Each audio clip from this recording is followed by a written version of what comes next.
numbers. Why is that?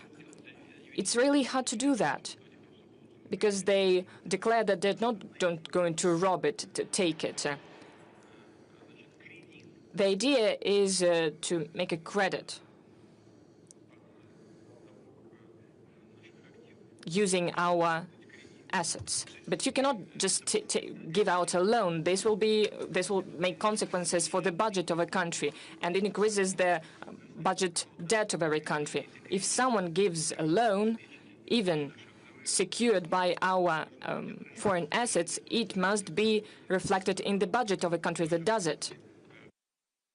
For example, in France, the public debt is 120%, and ours is at 17%. And our budget deficit is 2.6%. Next year is going to be 1.6%. In France, it is 6% per annum. So, and now they will assume additional liabilities, and it'll be quite hard to pass such a budget. And all these are the reasons for the difficulty of taking decisions related to the robbery of someone else's assets, but there will be graver consequences for those who might endeavor that. This will not be a blow to their image, but this will subvert all the confidence with the euro area. Actually, very many countries store their foreign reserves in the eurozone. Many of those having spare money, like the oil-producing countries, if they have a look at what might be happening, they will have doubts, and they already have doubts and concerns. But what if this happens? You know, well begun, it can be further replicated, they might think. Now, some people dislike the conduct of the special military operation and the fight against neo-Nazism in Ukraine. And next, someone might not like the fight, the struggle with the LGBT movement. And the Muslim countries have stringent laws to this respect, and this might be another pretext for the alleged expropriation of sovereign assets. Why not? And they might find other pretexts.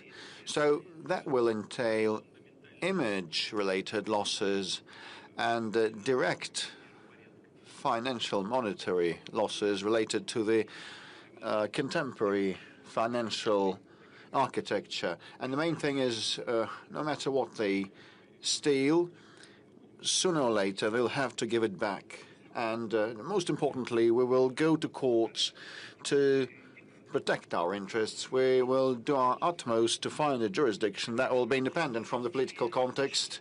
Let's come to the room and ask questions from the hall. The road of life, I see the sign.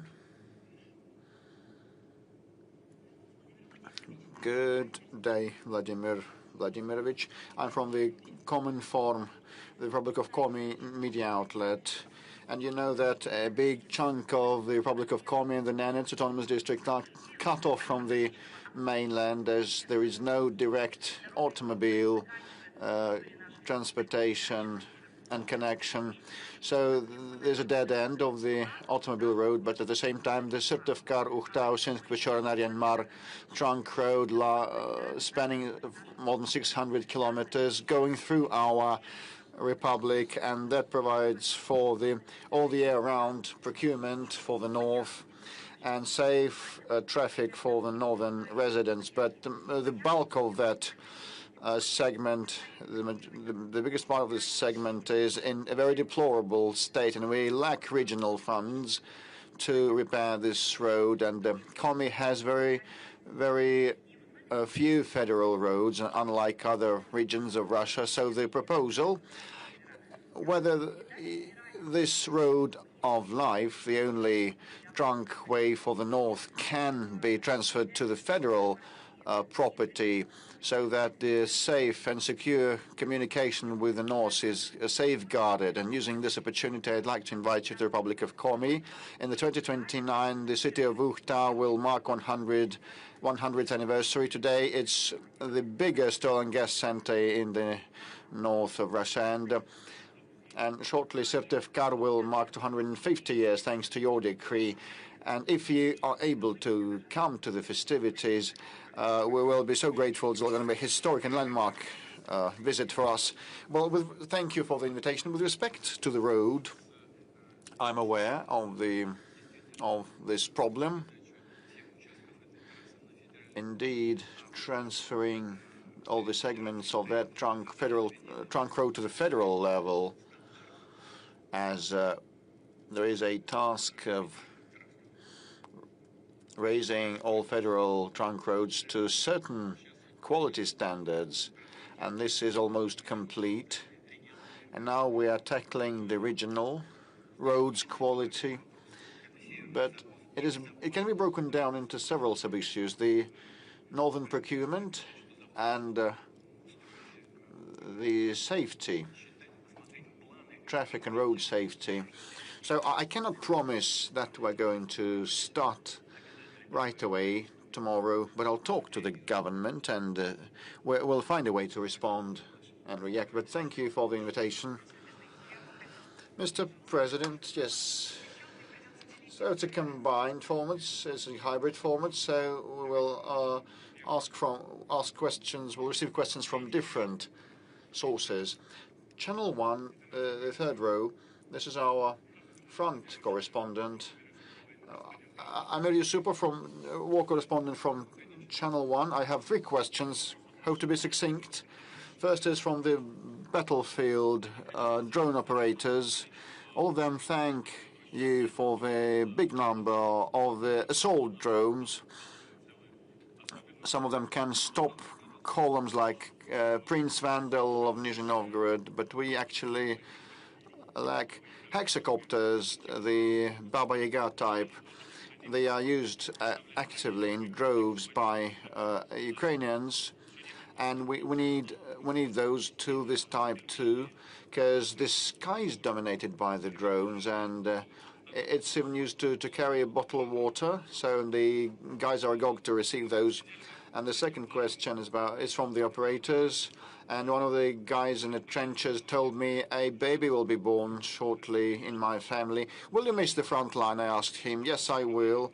And he will miss the control of the UAVs, actually. So we have lots of UAV operators, and their number is increasing, and they also want to continue doing that in peaceful life. As being civilians. Will that come in handy? Will their experience and expertise come in handy? And the final question is from me. We work with a brigade of veterans who are knowledgeable for their underground operations, subterranean subway operations, Avdiivka and Dzержinsk and others. But this brigade, despite all the merits, is called like a voluntary group in many reports of the Defense Ministry. If I may, will you please assign this brigade the name of Guards Brigade, Brigade of Guards, the honorary name? Thank you. I'll start with your final point. The Brigade of Veterans deserves the highest assessments, and they are heroes. But it's not only about risking lives and going through a tube. The point is that they are meticulous and hair-splitting and responsible in preparing each operation of theirs. And a lot of preparations were done with all the driveways and procurement and exit points and enter points. These are heroes, no doubt. And this brigade deserves the highest assessments, and it should be granted the name of a Guards Brigade. I agree with you. Secondly, the point that you started with, that about control of drones. We are lacking heavy UAVs, and this is what the defense ministry and the defense industry are getting to grips with, and the defense minister personally has been looking into the matter, and he has done a lot, and thanks to him, to a large extent, the situation with drones has considerably improved, and the guys on the contact line now feel that, and will keep supporting our contemporary inventors with a system of grants and support measures. And I'd like to thank our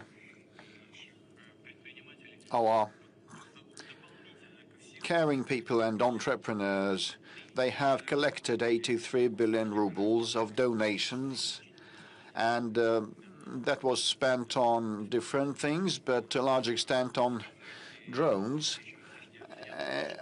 I must say directly and frankly, one shouldn't shy that, we have become leaders. We still lack those heavy drones like Baba Yaga type, but with respect to the number of drones, we are ahead of our adversary on all the segments of the front line. This is an obvious fact, a hard fact. Now, with respect to the civil life application, in order to confirm this leadership, well, this can be confirmed actually only if those items used in fighting will be applied in civilian, in peaceful life, and it will also be used in, there will be the dual use of these items to improve the combat efficiency of our country, and all the delivery of mail and medicines and food will be conducted with the help of UAVs, like the airplane type or small copters, air-based ones.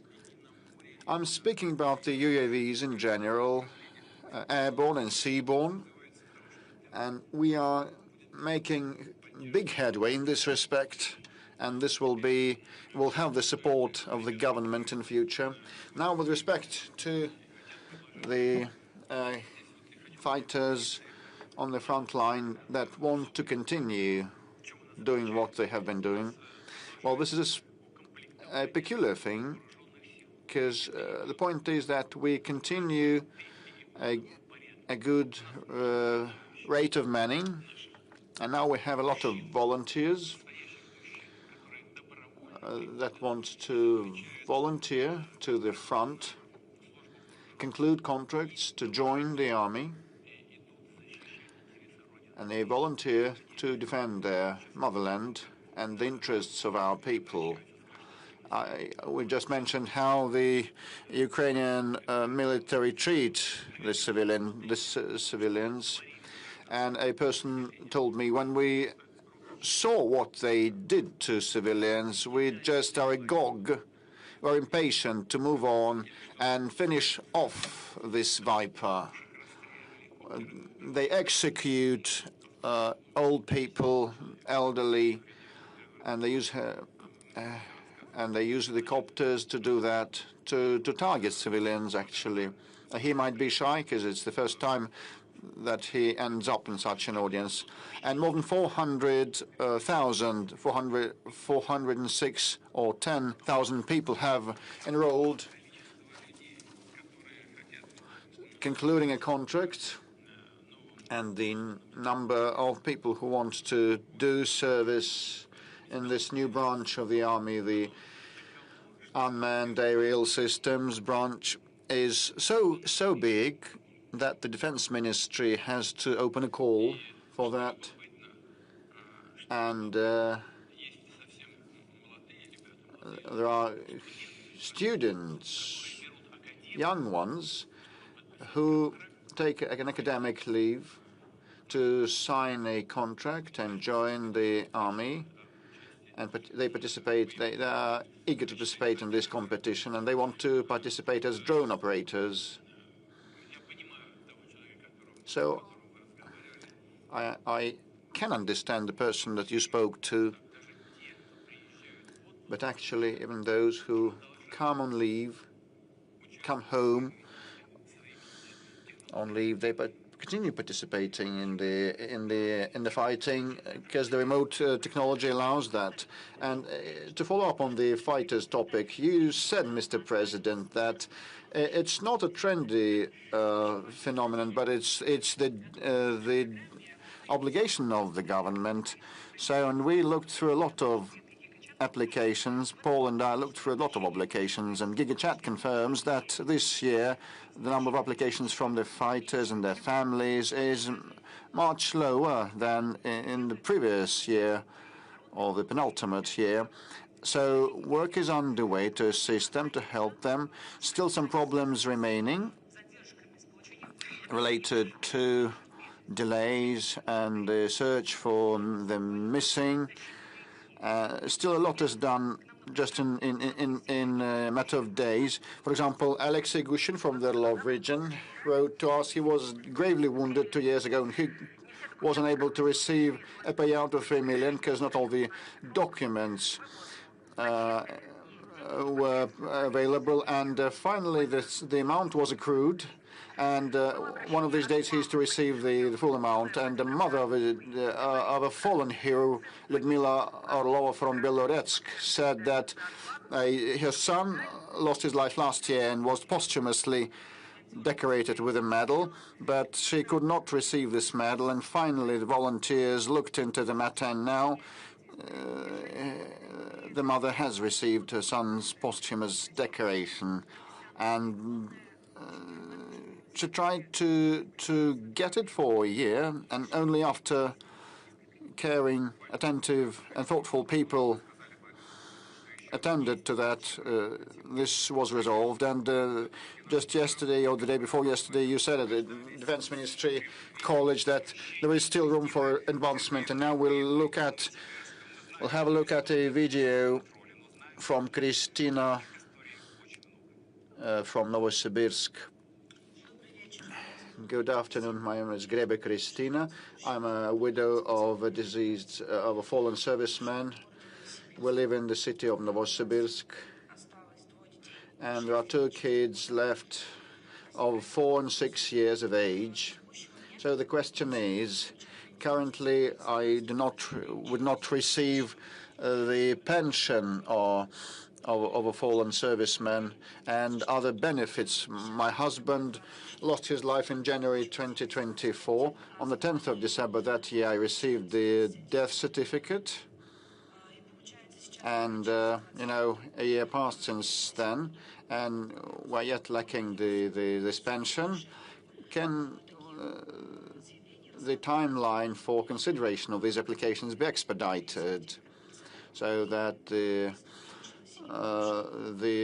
pension on the grounds of a loss of the breadwinner is allotted on time, should be allotted on time? Christina, first of all, I want to apologize to you for this huge delay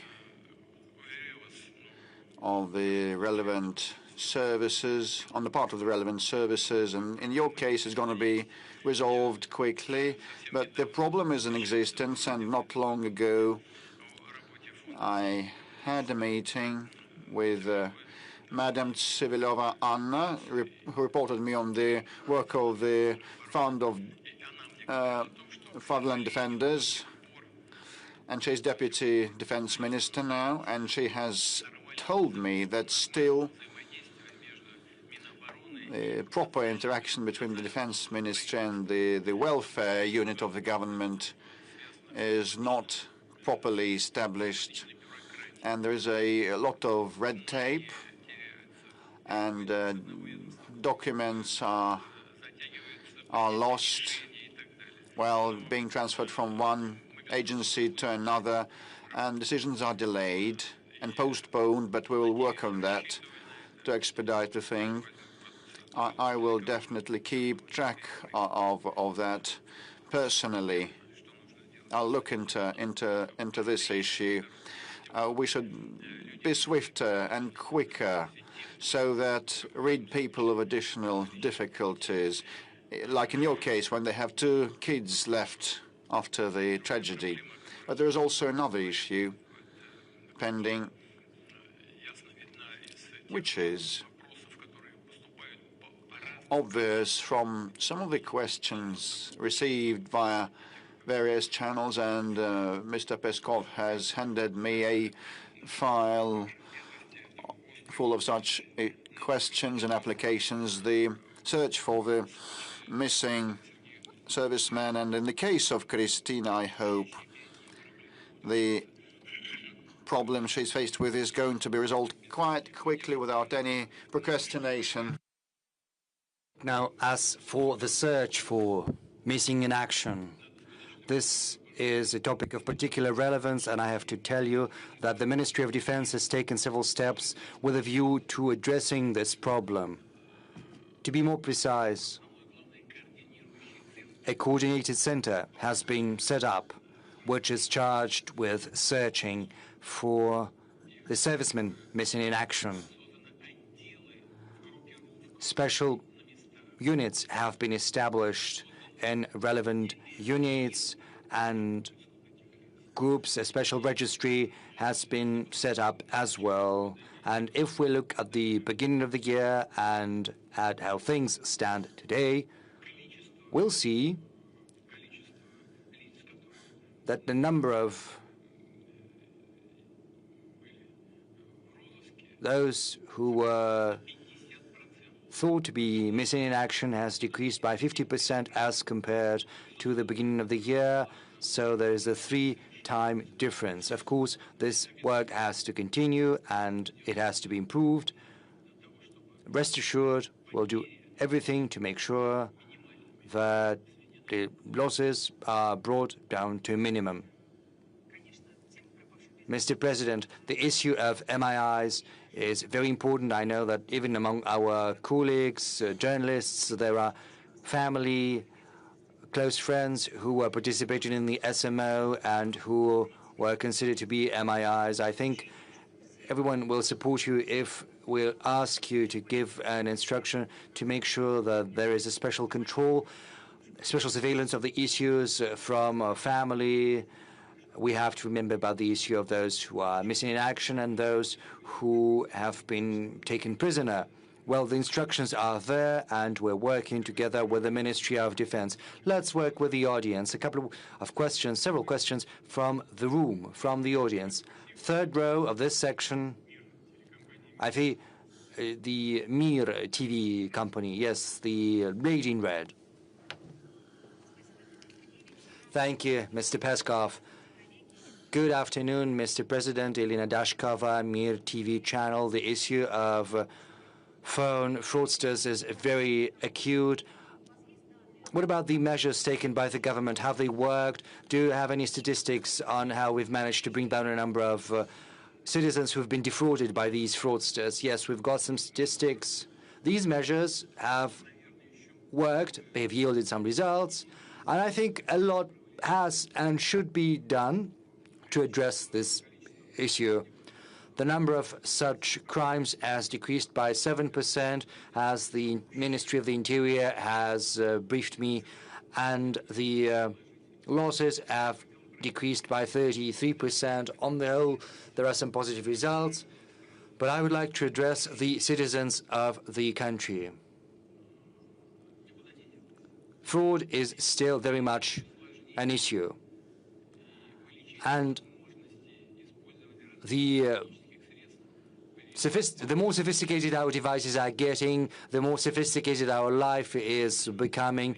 Fraudsters are becoming increasingly sophisticated in their turn in the ways they use to defraud the citizens and to swindle them and take their money. So whoever talks to you, whoever is calling you, and, given the AI capabilities, if someone starts talking to you about money, about property, just put down the phone. Just put down the phone right away. If someone is talking to you about property or money, not a single word. If banks, or there's someone personally, if you want to address an issue, just go in person, see someone from the bank. I would like to ask you not to talk about money or property on the phone. More questions from the room. I would like to ask the journalists to be as succinct as possible. Yes, we see a young man here, a young gentleman, Children's Editorial Office. Good afternoon, Mr. President. My name is Maxim Zakharov. I'm with a Children's Editorial Office. Recently, you said that sometimes you drive a car across Moscow streets incognito, and when you speak at meetings or right now, you are in possession of a treasure trove of information. I would like to ask you how you get this information about what people really need. Well, I didn't say that exactly like that I drive incognito, that I drive myself. I'm just saying that sometimes I drive without the accompanying police cars and all that. And, these voyages, as it were, are useful because from the car window, it's very interesting to look not just at the road I usually take to get from my residence to the Kremlin and vice versa. It's very interesting to look at different neighborhoods of Moscow. It's interesting and curious to see what's happening around. As far as verified information I get is concerned, I think the most important thing that provides me with that information, well, this is an event like this. Just imagine 2.5 million people have sent their messages and questions to the direct line. Of course, it's impossible to cover all of that and process all of that in the course of these several hours we've got. But, 2.5 million messages. There are about issues that people hold dear to their heart. This will be processed by AI for a year. This information will be processed by my loyal assistants from the Popular Front. This is the front. This is the source of information about what people really need and what they're interested in. And of course, I get information from special services as well as from law enforcement agencies. And I'm trying to use that information not just in an aggregate form to personalize, but also I'd like to see the original documents, and I'd like to meet people, personally talk to them when I have work and visits across the country. It's very important to talk directly to people because it gives a lease of fresh life to what we're doing. You see the needs of the people, and of course, polls by social studies agencies. Of course, people take these polls differently, but mostly these are polls of a professional nature. And of course, sometimes people are not happy with average numbers, with mean numbers, because these figures have nothing to do with what people are facing in real life. But these average data are important because they give us an understanding of what is happening in general across the country. So this is a variety of sources which provide me with a fairly objective picture of what is happening in the country. A couple more questions from the audience. Yakutia, yes, please. Good afternoon, Mr. President. Oleg Kolosov, Saka TV. We represent the coldest place in the world. Right now, the temperature is minus 50 degrees centigrade, The climate is inclement, and in that inclement climate, we highly cherish warmth and unity. 2026 is a year of unity of Russian nations and peoples, and we're all aware that the special military operation is bringing unity. And as a military correspondent, I know that our servicemen are fighting shoulder to shoulder, regardless of their religion or ethnic belonging, and they have this chevron, this shoulder patch, God with us, we're Russian. So what kind of patch would you choose for this year of unity? And next year we're opening a unique center of epos and arts, and also an arts school that is being built at your instruction. We'd like to take this opportunity to invite you. Yakutia is also known for its cinema, and right now a film is being made about a hero of Russia. So we will look forward to getting your support for this movie, as well as for both for making the movie and also what kind of measures will be taken to support different Russian peoples and nations. We pursue a deliberate policy of supporting different languages and cultures and arts of different peoples living in the Russian Federation. We're doing that via school, via media, via literature. You've mentioned several avenues in Yakutia, and the people of Yakutia are very talented. It's no coincidence that a music school is being built there. You know, I was once visited that, and it's developing. You know, young people, young children from all across different settlements and towns and cities get together, and they engage in creativity. Cinematography has taken off in Yakutia as well. Yakutia is developing very fast. Moreover, Yakutia is also providing us with servicemen which are unparalleled across the world, I suppose. And you've mentioned this film, this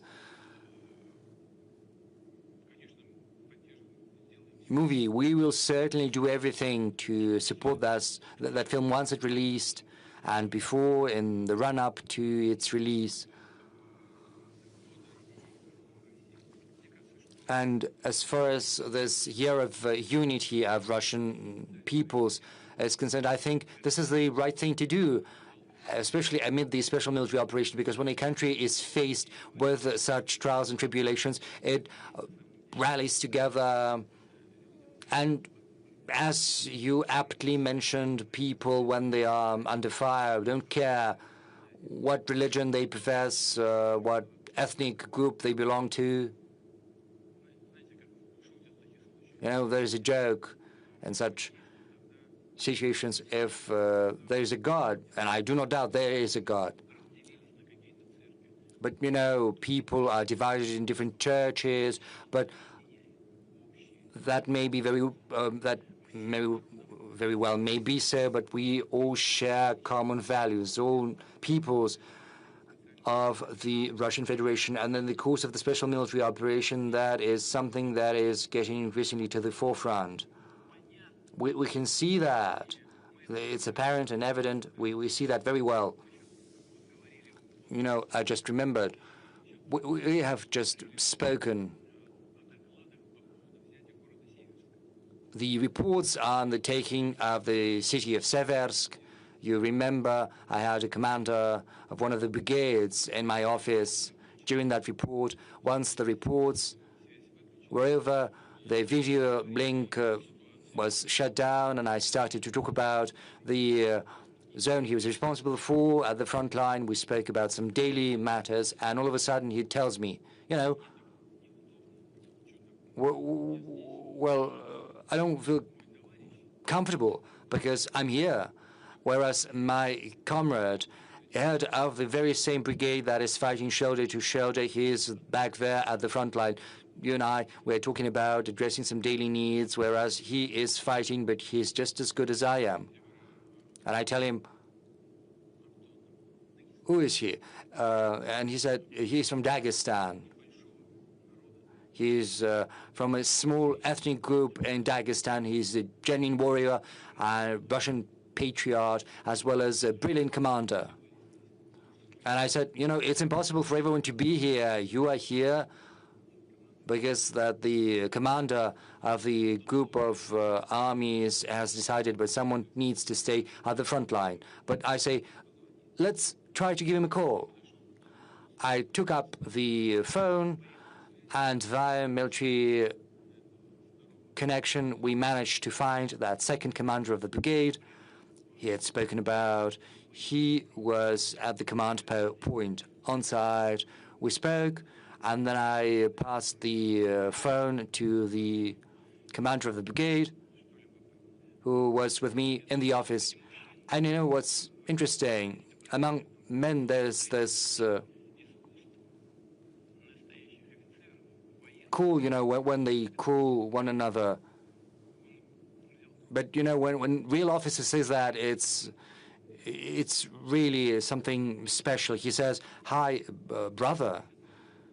Yes, men do call that one another, but, you know, when real military commanders say that, this is testimony to the unity of the peoples, nations of the Russian Federation, who will do everything in our power to strengthen this process and to push it forward.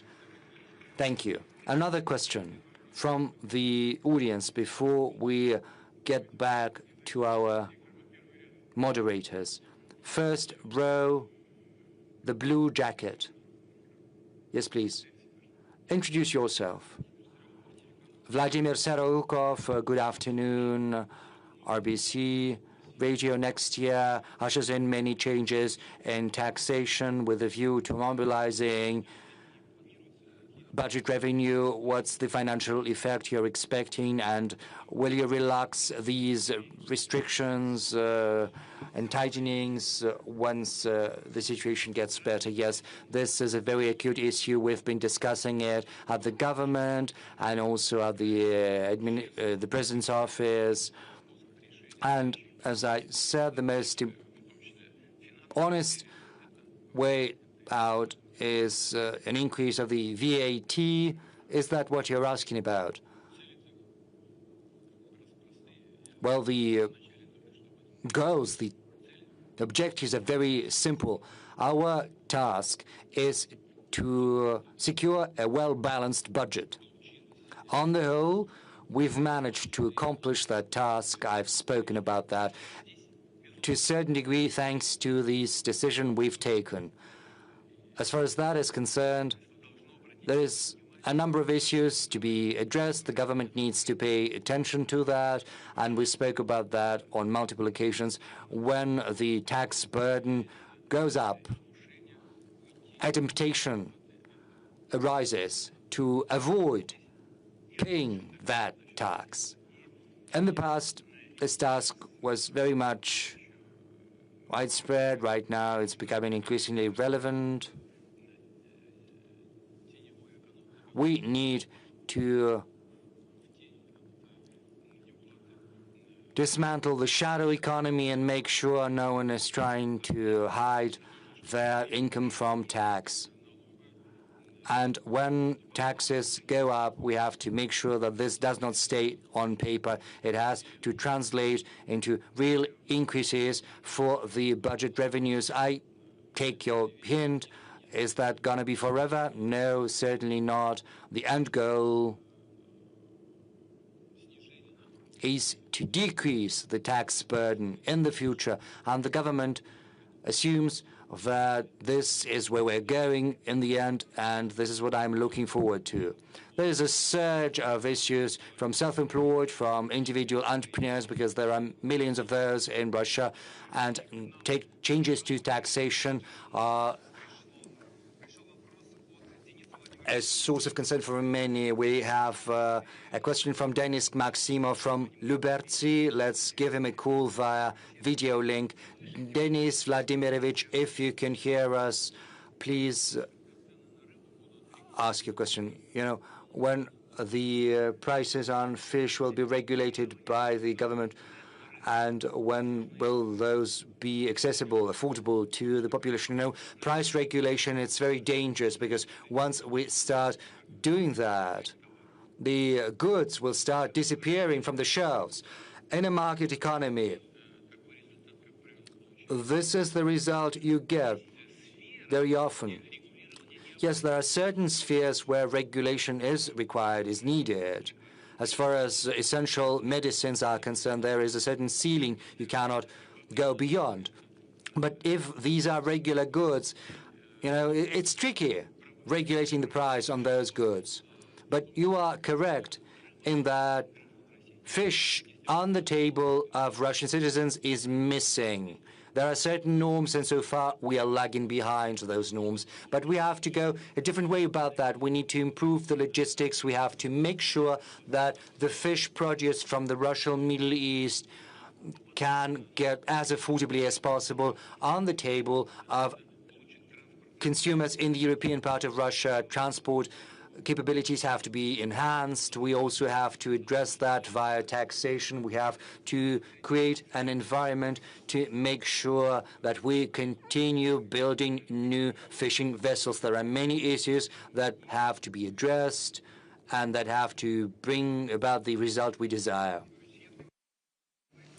Please, if you hear us, ask your question. Hello, Mr. Putin. Hello. My name is Maximov Denis Vladimirovich from Liberty District, Kraskova. We have a family business. It's a bakery. For 8 years, we have a very convenient patent system for taxation. Since the new year, we'll have to pay an income tax and we'll have to pay the VAT. That is why we need an accountant, and this will be additional costs for us. We understand that our country is in a difficult situation. We understand that the increase of taxation is necessary, but I think it would be more useful for the state and for us individual entrepreneurs to increase our patents 2, 3, 5 times. It would depend on the volume of our produce. Well, the situation is difficult. We are not optimistic about the future. Some enterprises will close, some will go into the shadow economy. What can be done about the legislation? Well, this is your bakery behind you. Yes, it is. Mashinka, was it called in honor of someone? This is my eldest daughter. What are you baking there? Is it delicious? Well, I hope so. I hope so. Well, Denis Vladimirovich, regarding the essence of your question, first of all, there was a form of benefits for the small enterprises, what was registered by the government, what was done by the government. Especially it regards the trade business and the individual entrepreneurship, small enterprises. The process has started. That means they mean that we use these instruments, these forms of business for uncontrolled input of uncontrolled black input. That is the problem. It doesn't mean that we should create problems for the production business. I'll pay attention to that, and I'll make the government pay attention to that and the relevant governmental structures. As for the accounting, please do pay attention to the fact that it will not be necessarily compulsory to spend additional money for accounting. Big financial institutions provide different services, banking and accounting services. You could ask, for instance, a Sberbank. They can help you with that. And this will not bring additional costs for your business. It will not bring any additional financial burden for you. But you are right that the production business with the transfer to the new taxation should not suffer. And I promise you that the government is going to face this issue. But anyway, I wish you success. Success to your Mashinka, to your daughter, and to your business that has such a beautiful name.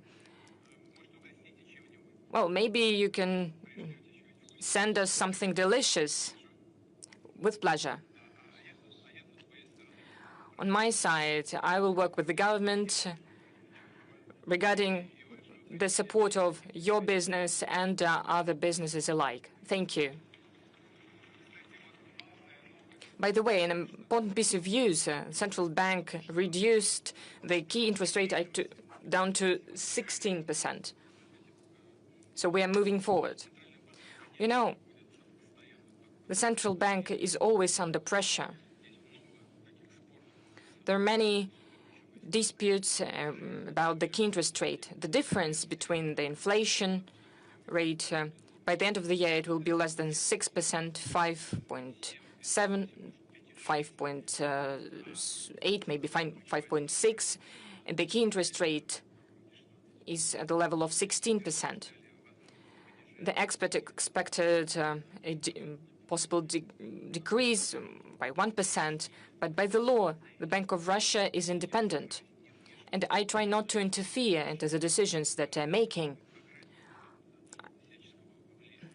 I try to make everything so that they were not influenced from other institutions. But the Bank of Russia does everything necessary, and they're very responsible in their work. In the end of the last year and the beginning of this year, we spoke to the governor of the central government, to the economic bloc of the government.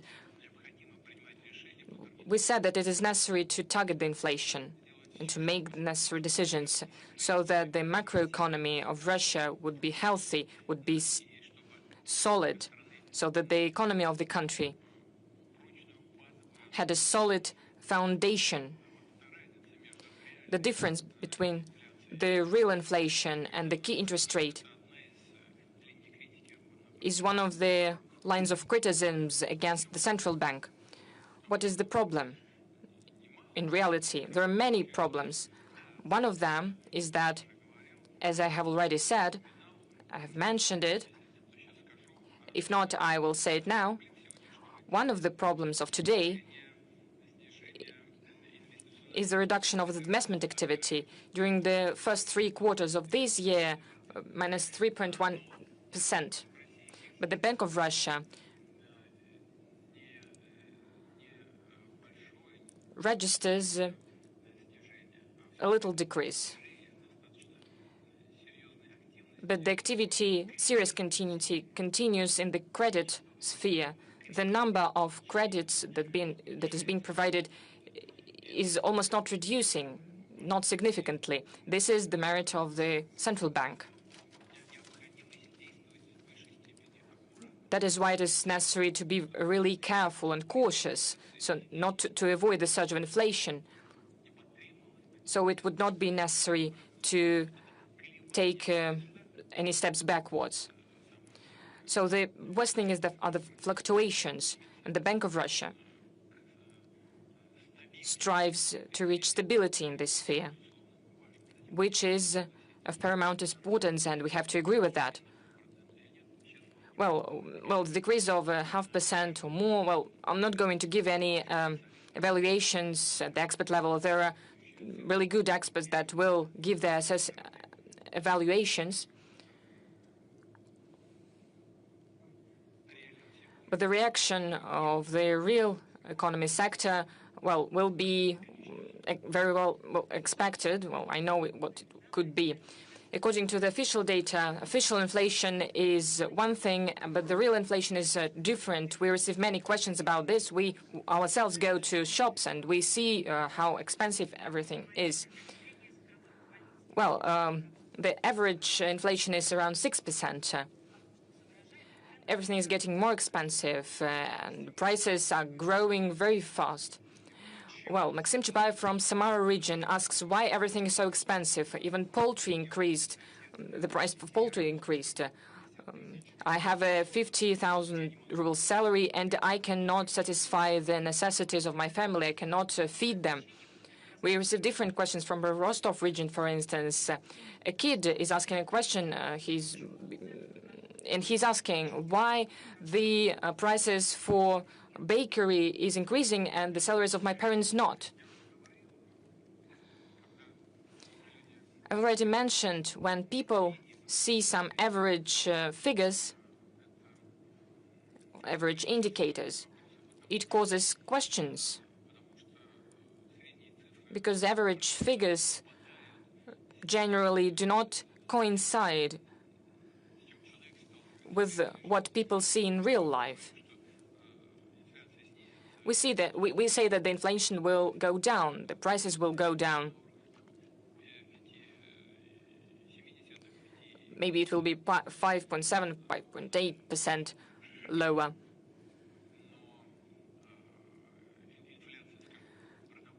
But the food inflation, for instance, can be even higher, and it is higher. And it depends on the food basket that a person needs. If, for instance, these are protein products, poultry, for instance, then it affects the budget of the family. It's nothing good about that. We also need to point out one more thing. Maybe last thing or the year before that, we were critical about the actions of our colleagues from the government when the prices for eggs have inflated, but now they have decreased by almost 10 or 16%. So these are important factors. Without any doubt, we need to follow closely what is happening in every segment, with every group of population. Regarding families with kids, everything should be centered around families with kids. Just saying that additional measures of support for families with kids will be introduced since the 1st of January next year. For instance, of 13% of the personal income interest for individuals, the families where they have modest income, less than 1.5 minimum wage for a person, of 13%, 7%, most of it will return to the family. I hope there will be a real way to support families with children. And if income of a family is less than 1.5%, then they need additional benefit for every child in the family. Well, I'm not even speaking about other components of supporting families with children. Of course, it is not enough. We understand everything. It's not. We all understand that it is not everything. But what can we do? We will keep improving this system because the policy of the state on the federal and regional levels should focus on that. And of course, we'll try to increase the level of salaries so that the income, especially the income of families with children, would not decrease.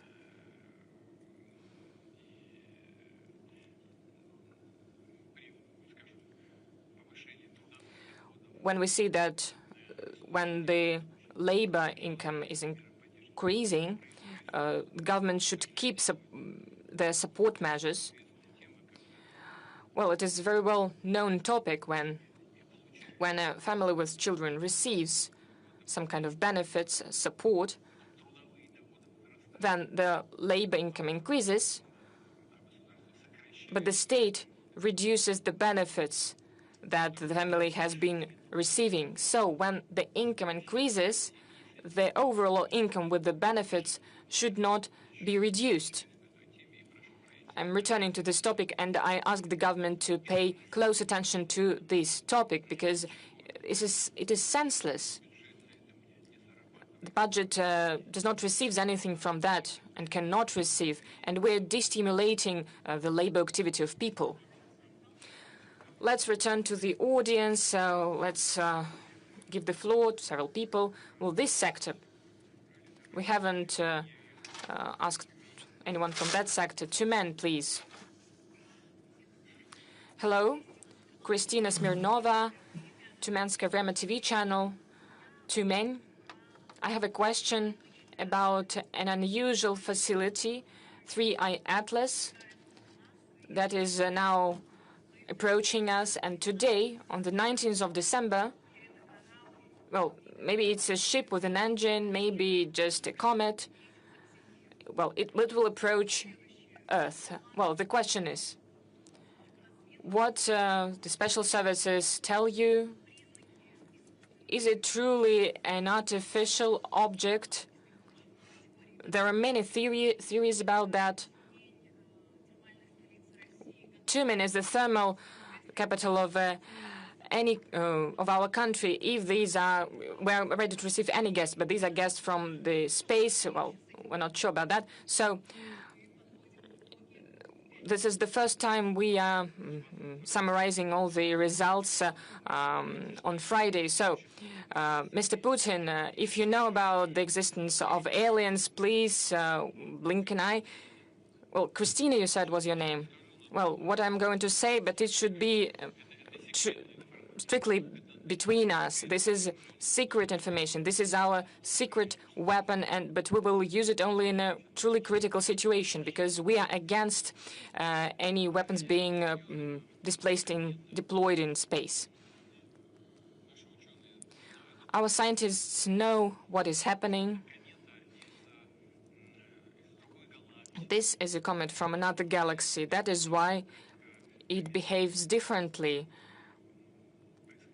compared to the comets from our galaxy. It has a different surface. That is why when it is closer to Sun, there are different processes happening on it. As well as regarding the tail of this comet, it has a different appearance. It's quite big, from 2 to 6 kilometers. Well, let's see. The moon is from us on the distance of 300,000 kilometers, and this object is 100 hundreds of millions kilometers away from us. So we will send it to Jupiter. And in the beginning of the next year,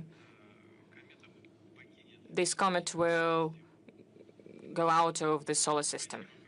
Thank you. So you're not going to blink your eyes. So no. Please, Belarus.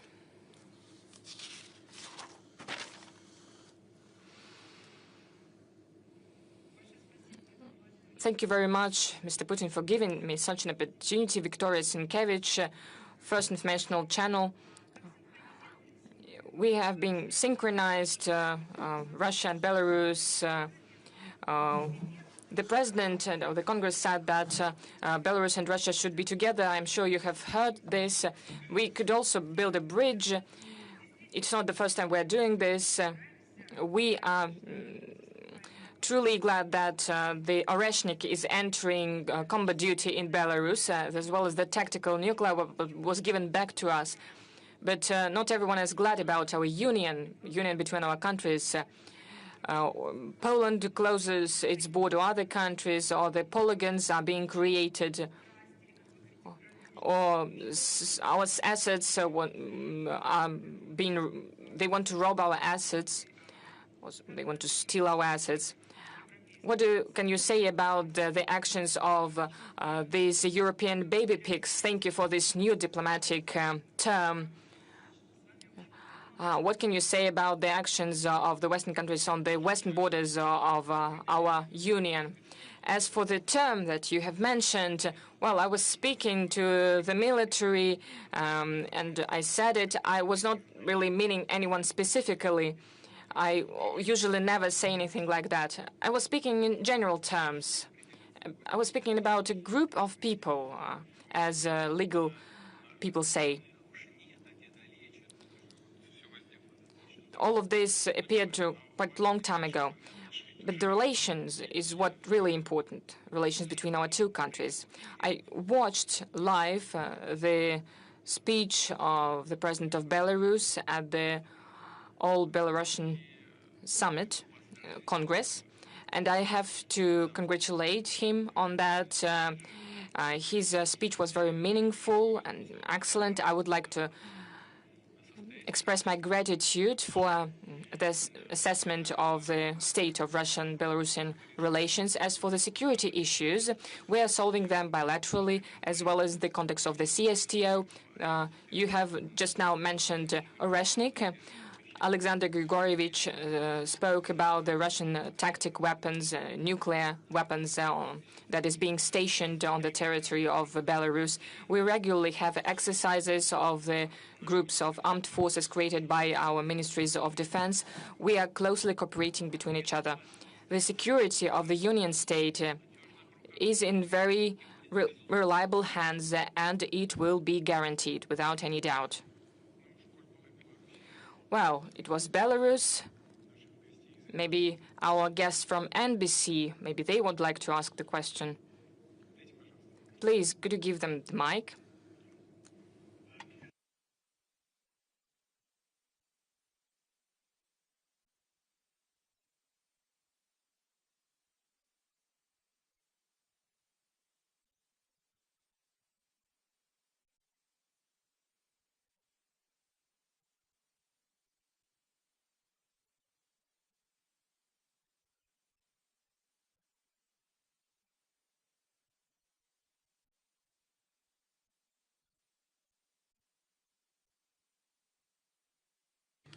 We do not consider ourselves responsible for the death of people. It wasn't us who started this war.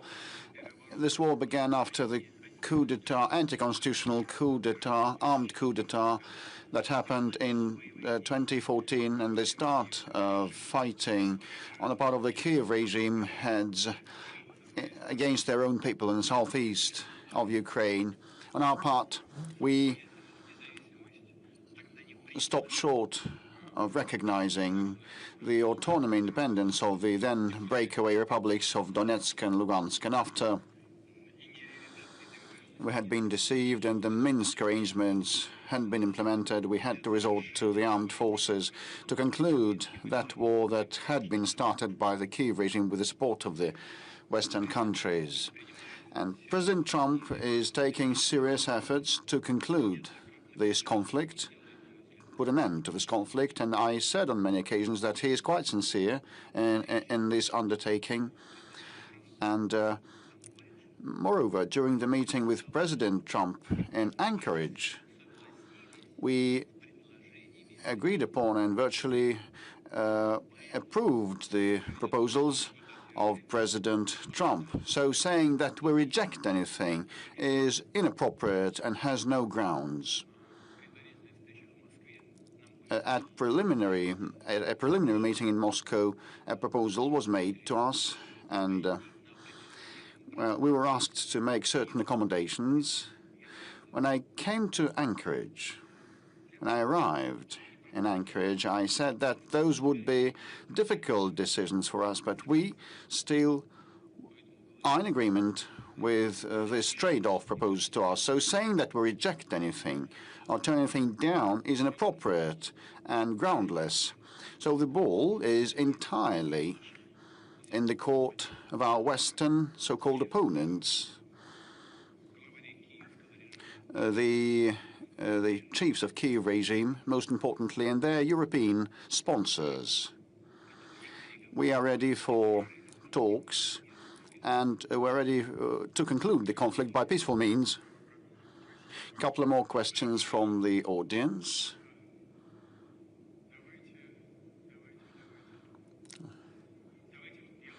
Belgorod, for example.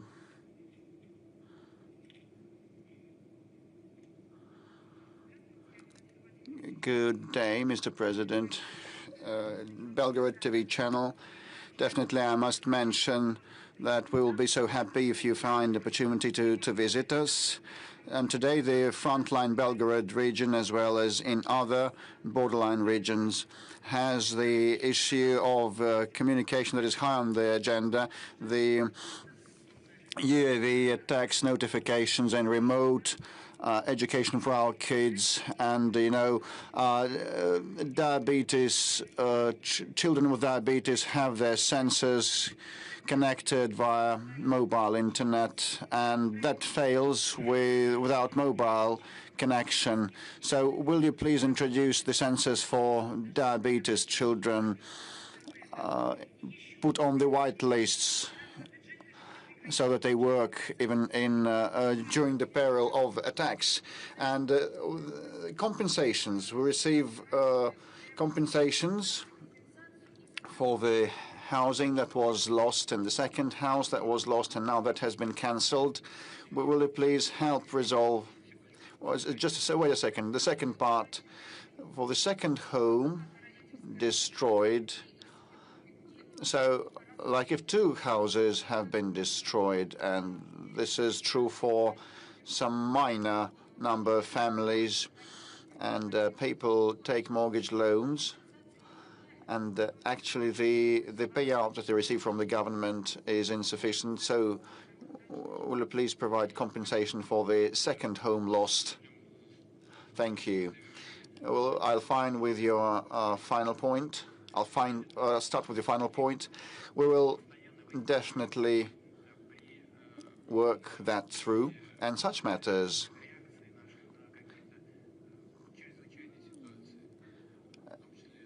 crop up when we have to respond to emergencies like fires and floods and etc. Here, things are even more dramatic, but such matters in that system and frame of reference, when we struggle with after effects of the calamities and disasters, can be resolved, and we will do that. And secondly, with respect to connectivity and services and the related issues of education, remote education, and diabetes sensors control, I gather that it's not a matter of the intake of certain drugs, but the control and timeliness of taking these drugs. When the internet is disconnected, it is hard to control the glucose level. I know what you're talking about. So there are restrictions related to the security matters because of the drones attacks. And you mentioned the services, and some of the components of those services are stationed abroad. In this case, it's easier to select targets for attacks for our adversaries.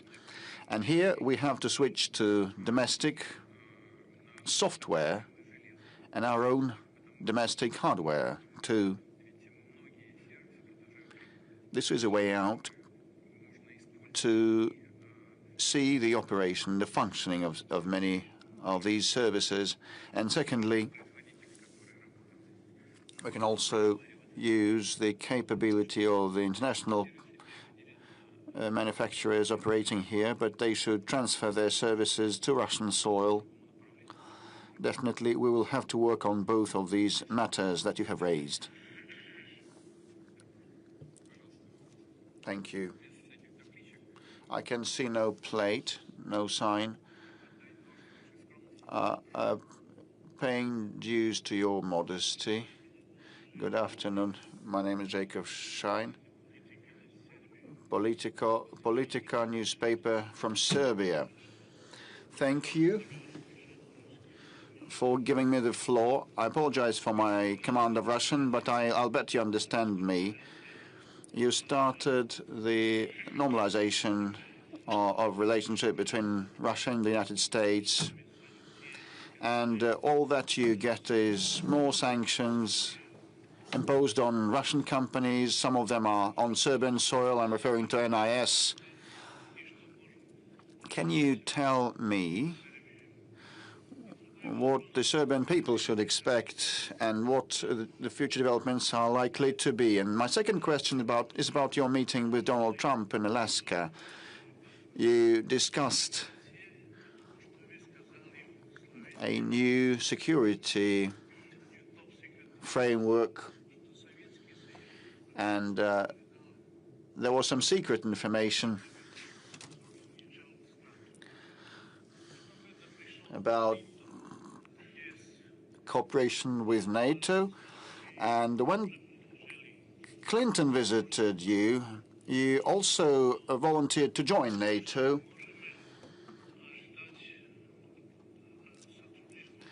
But I just wonder whether some degree of cooperation between Russia and NATO will be existent in future to avoid a war and live normally.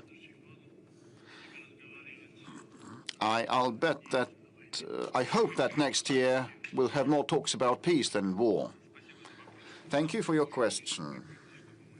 We also would very much like to live in peace next year, getting rid of military conflicts, and I reiterate, we actually would very much like to resolve all contentious issues by way of talks. And I hope that you will be in agreement. We'll have to eradicate the root causes of the conflict so that it shouldn't happen in future for the sake of a lasting, durable, and just peace. With respect to prospective cooperation with NATO, we had it in the past, and we also discussed a membership, first of the USSR, then of Russia, in NATO, but in both cases, we figured out that we were not welcome there, and the promises that had been given to us that NATO would not expand had been ignored, and we had been deceived, and there had been several waves of expansion of NATO, and that entailed moving military infrastructure closer to our border, which causes our legitimate concern. And in this context, a new security system or framework in Europe is very relevant, rather relevant. Even before the breakup of the USSR, some clever people in Europe like this, social democrats in Germany, proposed to establish a new security framework in Europe, not expanding NATO, but establishing a new security framework with the participation of the US, Eastern Europe, and Russia, so that no one should be left behind or put in a difficult situation. Actually, now we don't require anything untoward or extraordinary. We're not saying that a country should not be able to select a way of protecting itself, but this should be a way that wouldn't threaten anyone, including us. Would not require anything that wasn't voiced before. We just insist on keeping the promises that were given to us by the Western partners. We were deceived, actually bamboozled, and now we want a reliable system in Europe. Now, with respect to NIS, it is a daunting task, you're right. I mean, that enterprise, that company, despite the desire to improve relations, which is seen on the face, well, the sanctions pressure continues, and that also touches upon our Gazprom Neft, oil and gas company owning NIS. And Gazprom Neft invested more than $3 billion into NIS, turning that enterprise into a state-of-the-art and efficient one. and this is the main taxpayer to the budget of Serbia. We know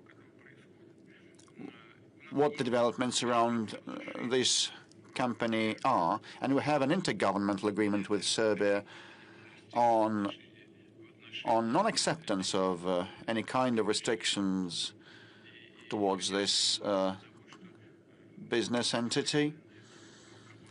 And we assume and presume that the leadership of Serbia that is friendly to us will act on its promises and obligations. Otherwise, no one would know how to invest money into an economy, even if an intergovernmental agreement wouldn't be observed. But we have some thoughts of how to move forward together.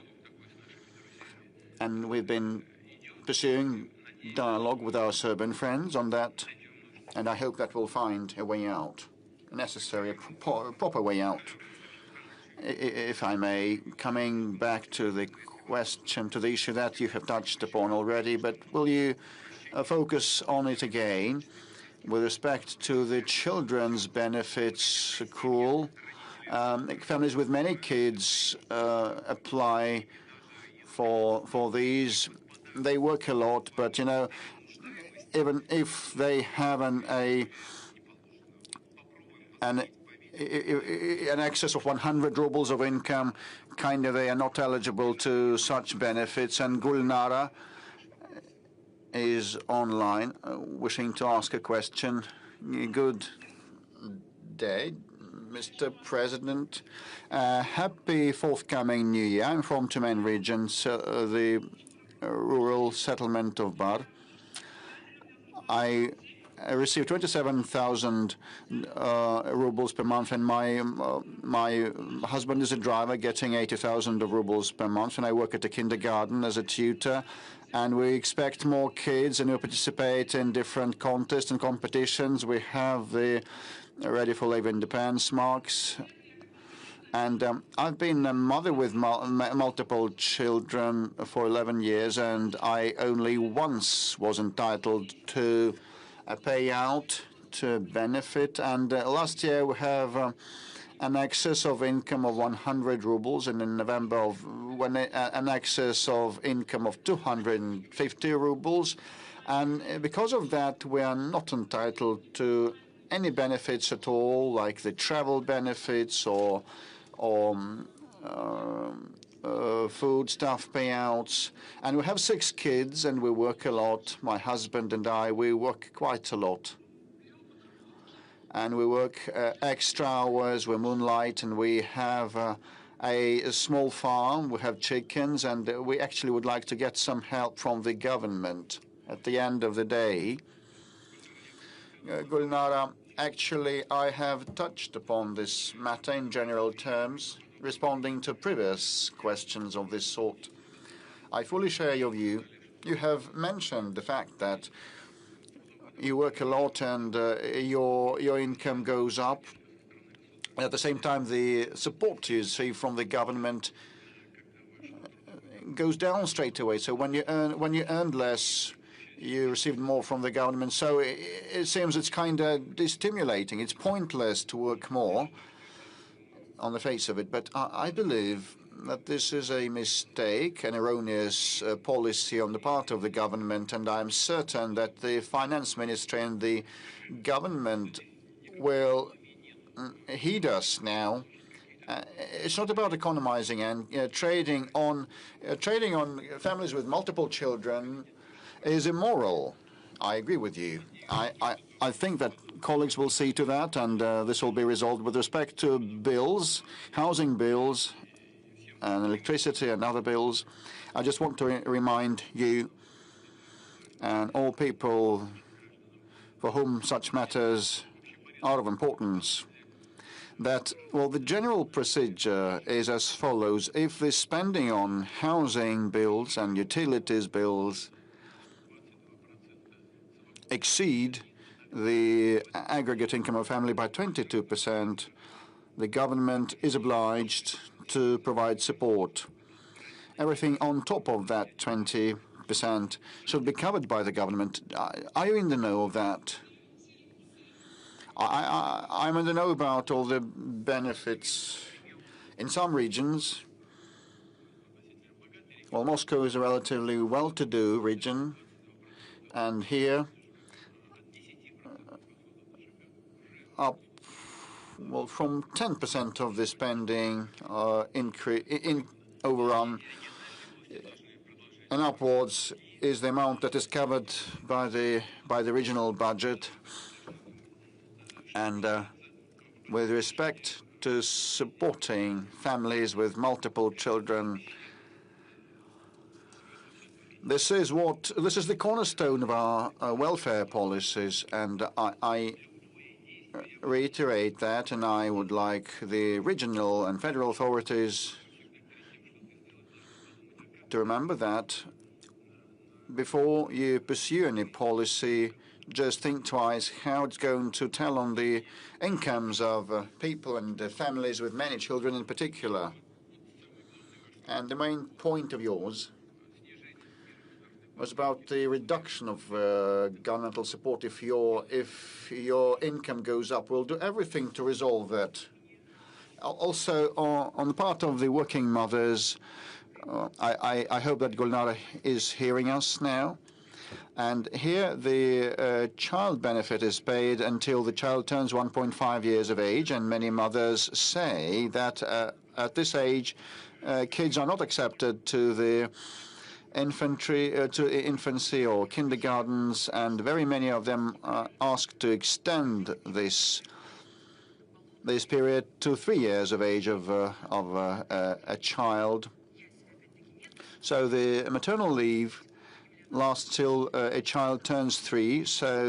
And the kindergartens accept children mostly when they cross the 3 years of age threshold.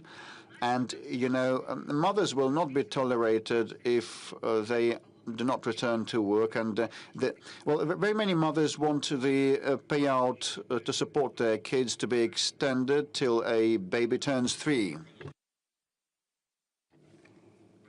Well, yes, until a child turns 18 months, the family gets the benefit. But, the answer is very simple. There are budget constraints.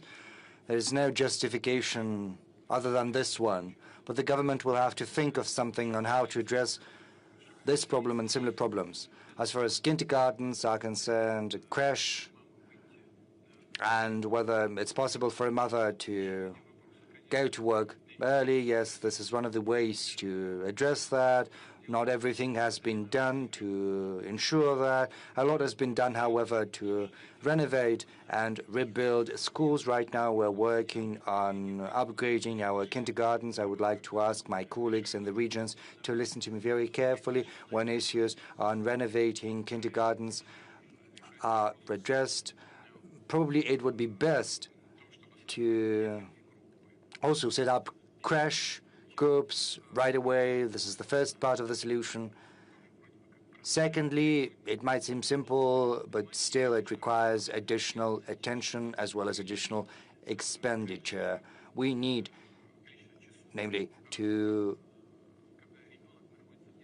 increase the number of hours spent by children in creche and kindergartens, not just 18 hours, probably it has to be extended, but this in turn would require increasing the number of teachers and specialists looking after children, but that would involve increasing the staff, and the government needs to think on how to go about addressing this discrepancy, this gap between 18 months and 36 months.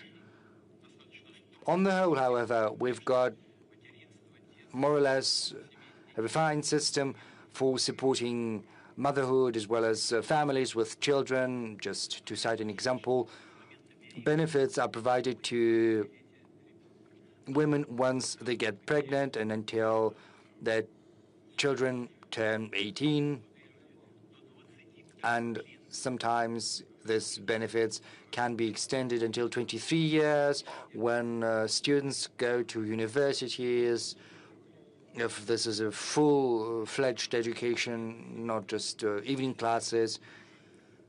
As far as families with 3 and more children are concerned, we have to pay particular attention to this issue, this status of heroine mother. You know, it has been improved. Right now, it's tantamount to a year of labor. There's a number of benefits that come with that. There's another component. In the past, additional points were added to the pension, but only 3 children were taken into account when calculating the pensions, whereas right now a new decision has been taken when a pension is calculated. Not just the first 3 children, but the subsequent children are also going to be taken into account, and additional points will be added to the score which is used for calculating the pension. The government will continue improving and enhancing and fine-tuning the system of measures for supporting families with 3 and 2 and more children. Let's get back to the audience. It's been more than 2 hours, and we haven't noticed how time flies by. Kazan, did you want to ask something about Islam? Mr. President, good afternoon. Good afternoon. Thank you for this opportunity. Tatar Forum, the city of Kazan in 2026. As you're probably aware, Kazan is going to be the cultural capital of the Islamic world. The decision has been made by the Conference of Organization for Islamic Cooperation, and we know that recently Russia has been steadily improving its ties with the Islamic world as well as with the global south. In Tatarstan, Rustam Minikhanov is pursuing this agenda together with the foreign ministry and also as part of the strategic group for Russia Islamic world vision. What do you think the emphasis should be in Russia's ties with the Islamic world? And the second issue as follows. Is it fair to say that Muslims all across the world view Kazan, Tatarstan, and Russia and view it as what Islam should look like in the modern world? The thing is, the Islamic world is very varied, just as the Christian world is very diverse. You and I both know that, but I'm confident that the example of Tatarstan is positive in the highest degree, and many colleagues of mine from countries with the preponderant Islamic population keep that in mind. They follow closely the experience of Tatarstan, and that is a positive experience. That is a positive experience of coexistence of people of different religions and different ethnic groups, and Tatarstan is an exemplar in that regard. My congratulations to you on that. This has started with the first head of Tatarstan, and Rustam Minikhanov has taken up the baton, and he's doing well. And I'm not surprised that Kazan has been selected as the venue for huge international events for the Organization for Islamic Cooperation. Incidentally, Russia is an observer in that organization, and I was the one who initiated that. I addressed my colleagues and asked them to accept Russia as a country with observer status, and to our pleasure, this was accepted by all of our colleagues from the Islamic world. I was following that with enthusiasm. I was very happy. I was very pleased. That happened a long time ago, but this was the absolutely correct decision from us. More than 10% of the Russian population are Muslim. Well, I'm not gonna cite what the patriarch has told me on the subject, but, you know, Christianity, this is Oriental Christianity, Eastern Christianity, and, you know, as all of our core values are concerned, we share these values. They coincide. And Tatarstan is doing a lot in terms of spirituality, in terms of education, in terms of bringing up children. You know, a special academy has been set up in Tatarstan, which is of huge importance. We in Russia, we have to prepare and educate experts in Islam. And the same applies to Bashkortostan. And just as we used to do that in the past, we intend to support all traditional religions of the Russian Federation. A little louder? Oh no, let's give a chance to the colleagues.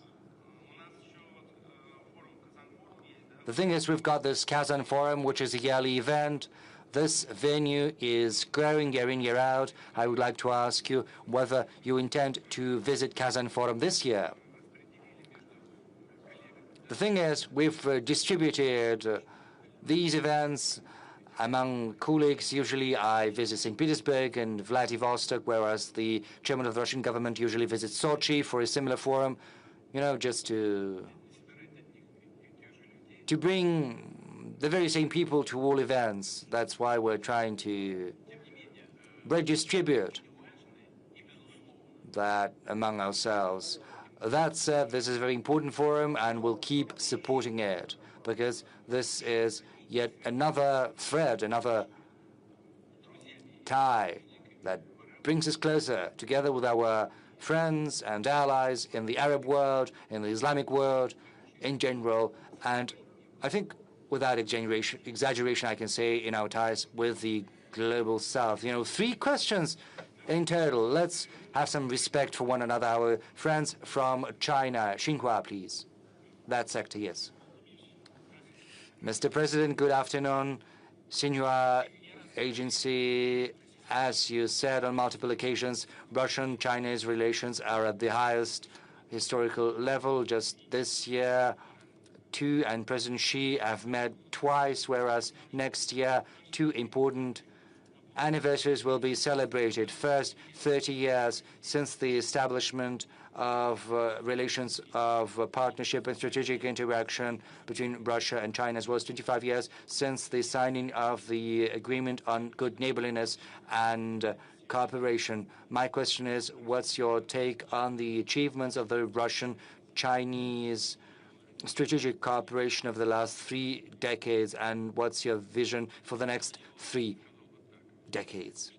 Well, from the outset, I would like to say that I view President Xi as a reliable friend as well as a stable partner, my reliable friend as well as a partner and an ally of Russia we can count upon. And probably this gives us the key to understanding the development of the ties between Russia and China.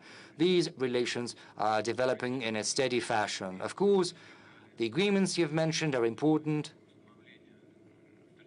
namely the establishment of the strategic partnership, but most important is practice, what we're doing in our daily interactions across all avenues and all directions. We've cited some figures. The statistics from Russia and China vary a little bit, but on the whole, it's around 240, 250 billion US dollars. That's less than the countries of the EU taken together, but on a country-by-country basis, Russia ranks first with among China's trade partners. It's 240, 250 billion between China and Russia, but with EU, China has a 700 billion US dollars trade. But if you take individual countries, then of course Russia ranks first. Of course, China has very big trade with Japan, with the US, with South Korea. But if we look at Europe, then we'll see that Russia ranks first. And these relations are developing, entering into different spheres and domains, and what is a particularly source of joy for me, it covers high-tech, education, humanitarian ties, exploration of outer space. we cooperate. And this is something that testifies to the high level of trust between our countries. We even cooperate in the military field, and we conduct joint drills on a regular basis. Our strategic aviation carries out patrols on a regular basis, and the same goes for our joint drills on the ground. And I think it would be fair for me to underscore once again that Russian-Chinese cooperation is a significant factor of stability across the world. Our defense ministries are in constant contact. They coordinate on the issues of the current agenda. So I'm hopeful that this is the vein in which we will keep continuing our ties with our Chinese friends for the near future and for the more distant future. Let's take another question from the audience. Is that lady in blue next to you? Yes. Good afternoon, Mr. President. Evgenia Volgina, Moscow speaks. I've got a question about demographics in general. On multiple occasions, you've stated that birth rates are going down in Russia, even though the material stimuli are still very much present. There are benefits, there are allowances, special payments, but right now we've got a very small generation of women who are in the age of fertility, and once this demographic trough is going to be over, well, that is a subject of discussion among specialists in demographics. Moreover, young people are more interested in building their career and creating a cushion, and also that begs the question of what kind of measures for material stimulation can be envisioned by yourself, what can be done and adopted to push young people to create families and give birth to children. And secondly, maybe we could talk to young people right now, telling them that they shouldn't wait too long, they shouldn't be, afraid of bearing children. Maybe kind of a value component, as it were. This is a question that is of great importance to all countries that have entered the post-industrial stage of development. Almost all big economies, all big countries, the very same picture is seen everywhere. And some countries are facing a dramatic situation. Let's take Japan, for instance, because the birth coefficient stands at 0.8%, whereas in South Korea, it's as low as 0.7%. This is the number of children per one woman who is in the age of fertility. Our birth rate stands at 1.5%, whereas we need at least 2%, which is a tall task.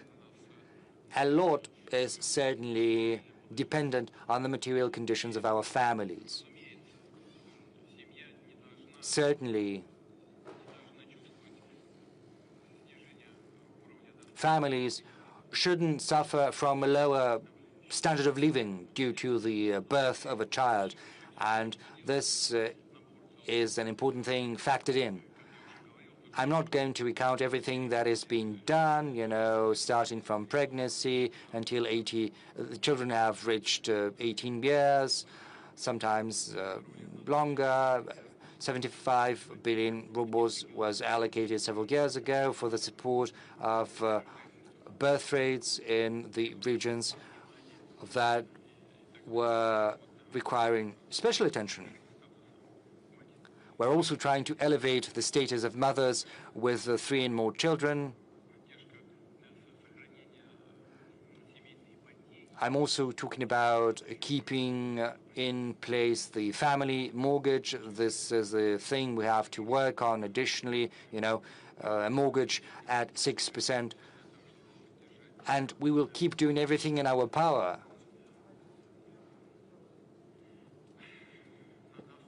to convince young people to create families and have children as soon as possible. This is a very fine line we're walking, First, young women in particular want to get some education. then they want to get additional education, make their first steps on their career path, and then it's 30 years and the first child comes and they don't have enough time or strength to get another child, and you know how it goes. We want to make having children fashionable, trendy. We want people understand what motherhood and fatherhood are and the joys they bring along. Let's get back to Naran Alexeyevich. He's been at the front line for 4 years, but he's got 4 children, however.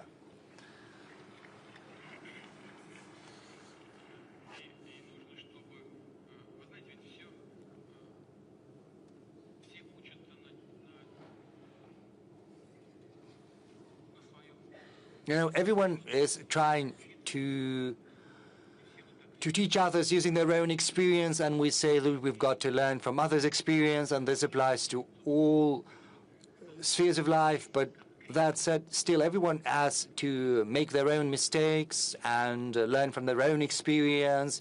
And once they've done something, they've faced something, they understand what they did wrong, what they should have done.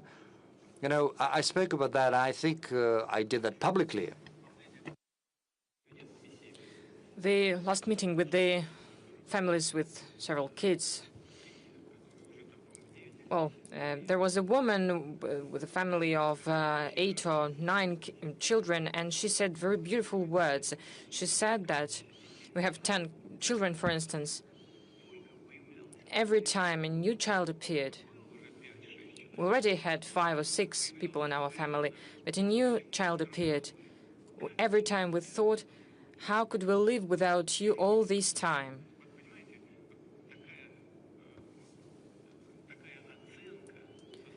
Such evaluation, such attitude to children, the understanding of your own happiness in the state of motherhood and fatherhood,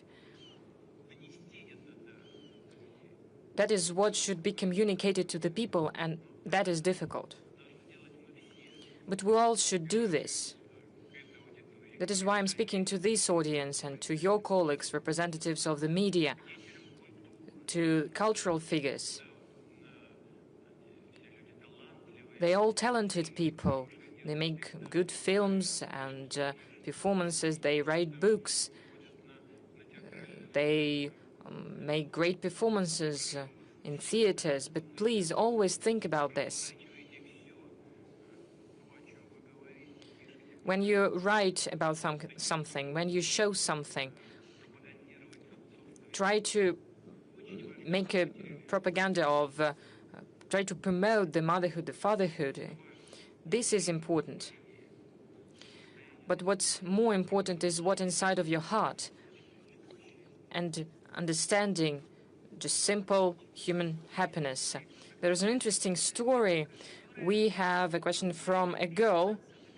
She wants to be, she wants to have a career, but she also wants to be a mother, but she's studying in a medical institution, medical university. As you know, the medical graduates need to work after graduation for several years in a place chosen for them by the state. So right now, these graduates don't know how their life is going to be after graduation. Just one thing, you asked one question, and there is one thing that I pointed out. In 25 regions of the Russian Federation, there is a positive demographic trend. It means that our colleagues working in the regions pay due attention to this issue, and it means that we have good results, even in this sphere of demography, which is really important for our country. 25 regions of the Russian Federation demonstrating positive trends in demographics. Let's see the video. Alina Valerievna from Kemerovo. Distinguished Mr. Putin, hello. I'm student of the 5th year of the medical university in Kemerovo. I'm ready to work to have compulsory for several years after graduation. So it will be when I will be 27, 30 years old. This is the time to create family, to give birth to children. The salary of young experts will not allow to do that. So I would like to ask, maybe are there any special conditions that will allow to combine these two things? Maybe there is a possibility to create financial support or housing support for medical graduates, medical experts of young age, because there will be young experts go into other regions. How the government, the state is going to help us with the childbirth in these conditions. Regarding the support of young families with children, we have already spoken about this several times. There is a range of measures to support families with children. When you say that you are on the 5th year of your education, so you will have to work for several years after that. No, it is what do we know? What we do understand about that? When someone is entering postgraduate education, since the 1st March next year, a measure is introduced that after this, if you have been studying for free, it means that a graduate will have to work as a doctor for several years at a region, at a different region. And in different places, it will be different. In a rural area, it will be shorter. In the bigger cities, it will be longer. But this will be the choice of every graduate. If they want to sign this contract about free education, then they will have to work compulsory after that, because they have received education for free. If they do not want this, they are not allowed. They do not have to sign this contract, and they can pay for their education. In this case, a student can receive an education loan and then return it during labor activity after graduation. As for the students, medical students, we're not speaking about compulsory work in a specific sphere, in a specific city, in a specific area.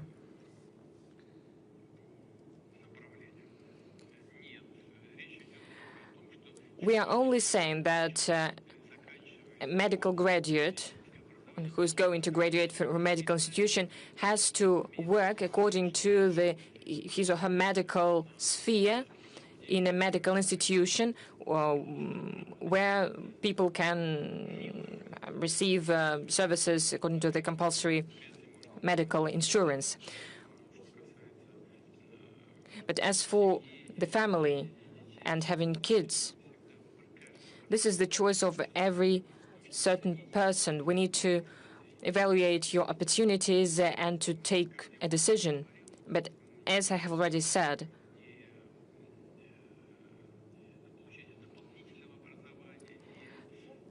additional education or the start of career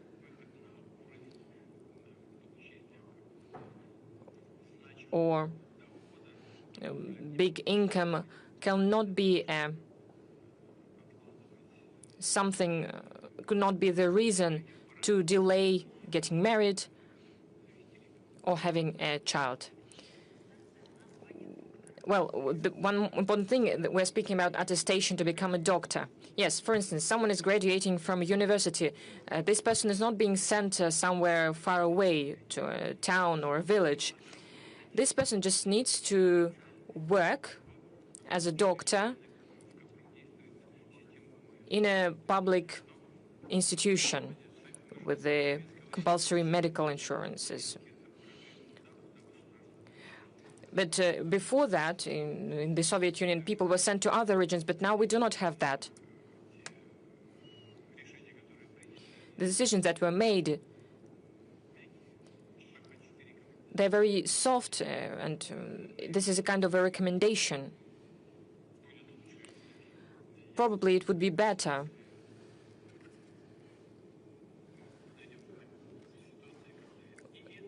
that we will not have to do this in the future, for instance. Without any case, this girl asked a question. She is right. What can we do? We need to improve living conditions, solve housing problems. In general, the state is trying to follow this track.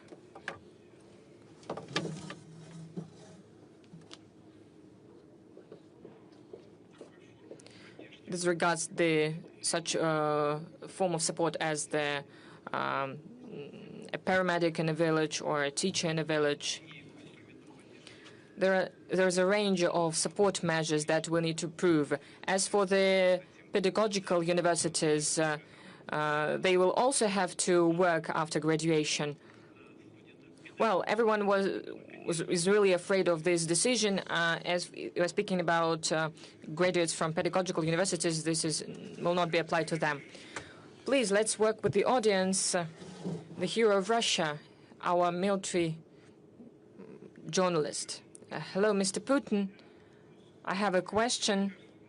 I think it's very important for many people in the regions that there are many problems. I'm speaking about front regions. First of all, I'm speaking about Donbass.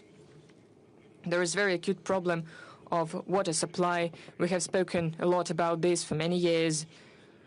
Now the situation is that not only in Donetsk, but in other cities as well, in Debaltseve and almost all cities of Donbass, the water supply is interrupted. Once in 2 or 4 days, it is low-quality water. People living higher than the 5th or 6th floor do not have any supply of water because it doesn't go this far. And we know that water is truly important. And the causes of that are the actions of our adversary. For many years, those who live in the Donetsk People's Republic and Lugansk People's Republic live with this problem. How long is it going to be? We cannot answer this question. Excuse me, Evgeny, you know what is the cause of this problem?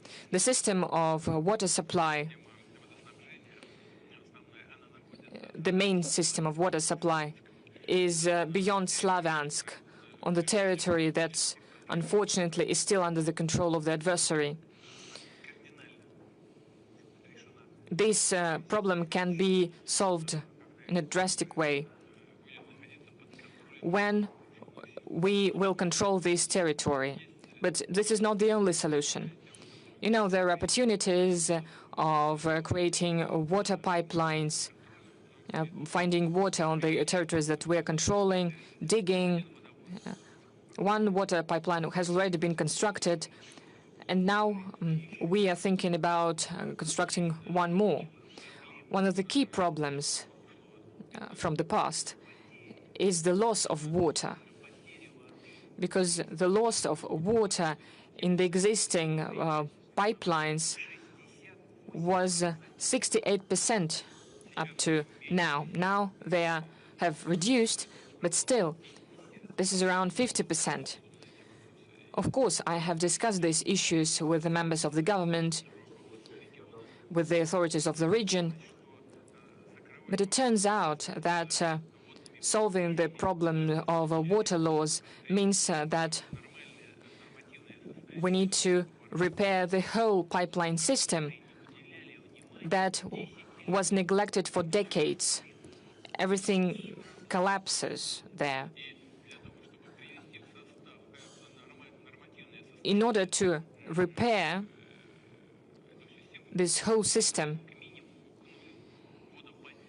we need to reduce the water loss up to 0%, and we need to invest so much money as the construction of another water pipeline.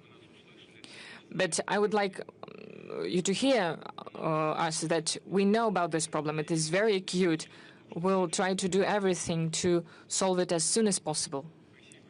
Thank you. One more question. BBC, United Kingdom, please, to ask your question.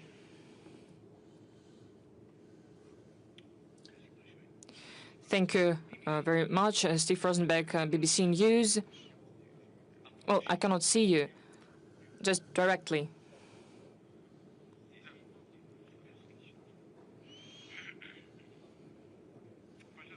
Please. Well, Steve Rosenberg, BBC News, the question about the future of Russia. What is the future that you are planning, that you are building for your country and for your people? As it is now, will it be legal in this future any public being not in accordance publicly with something? Will you look for enemies inside or abroad in this future? Will there be disconnection of mobile connection, mobile internet? Will there be new special military operations? Or maybe Russia will follow another way? I remember you said once that the future is in our hands, in the hands of all of us. But in fact, the whole power in Russia is in your hands. It means that the future as well, what it will be it be the continuation of what we see now? Thank you. What will be the future of Russia? Are we going to punish legally for the actions who do not agree with the people? Are we going to penalize it? You know, there is a law that is being criticized about foreign agents. Distinguished colleague, I would like to draw your attention to the fact that we have not invented it. This law exists in several states. In the US, it was introduced in the 30s of the 20th century. All of these laws, the US law as well, are much harsher. There is criminal responsibility up to imprisonment for the activity in the political sphere if you are financed from abroad. We have nothing like that. According to our law, it is just necessary to declare that you have some sources of financing. We don't have any repressions. We don't have any criminal responsibility. If people stop engaging in political activity, or when they stop using foreign sources of financing, they are eliminated from these lists, and there are many of such examples. And what is going to be with BBC? Because there is a million lawsuit from the president of BBC. Well, these are their family matters. They should deal with them themselves. I don't want to interfere. I just don't want to touch upon this topic, not to make it more difficult for you. There is such problem. There is a problem of falsification of information, fake news, and I think that President Trump is right. But it's not that important. You asked whether there will be new special military operations. No. There will be no operations if you treat us with respect, if you comply with our interests, respect our interests, as we always try to respect your interests. If you don't try to play dirty tricks with us, like it was with the NATO eastward expansion. You said that there would not be a NATO eastward expansion even by an inch. It was a direct quotation. As it said, as we say, we just neglected our interests in the security. You deceived us, not you personally, but the Western figures created the situation of today with their own hands. And they continue to escalate the situation, speaking all the time that they're preparing for war with Russia. But as far as I know, you live here for many years. But I think you understand it, and those who speak about war with Russia also understand it. Are we truly going to attack Europe? This is nonsense. This is done based on the political reasons. And this is done to create the image of an enemy. They are creating an image of an enemy, and they're making Russia the enemy to hide the mistakes that were made systemically for leaders, for many Western leaders for several years in economy, in the sphere of social policy. Where is this green agenda when we see new coal plants being opened? Nuclear plants were closed and now they're returning to them. This is a mistake after mistake. And they are trying to make Russia an enemy. They want to distract their people from their own mistakes with the help of the external affairs. And your questions constitute attempts of similar kind. You said that all the power belongs to me and is in my hands. Well, yes, President of Russia is vested with powers and credentials, and the borderlines of this power are clearly enshrined in our fundamental law, Russian constitution. And when legislative decisions are made, I enact this law by signing them, as in any other country. But I cannot tell you with a firm what proportion, well, probably a big chunk of these laws is initiated by our MPs, deputies, or senators. These are hard facts. Obviously, the President of Russia has a lot of powers, but I believe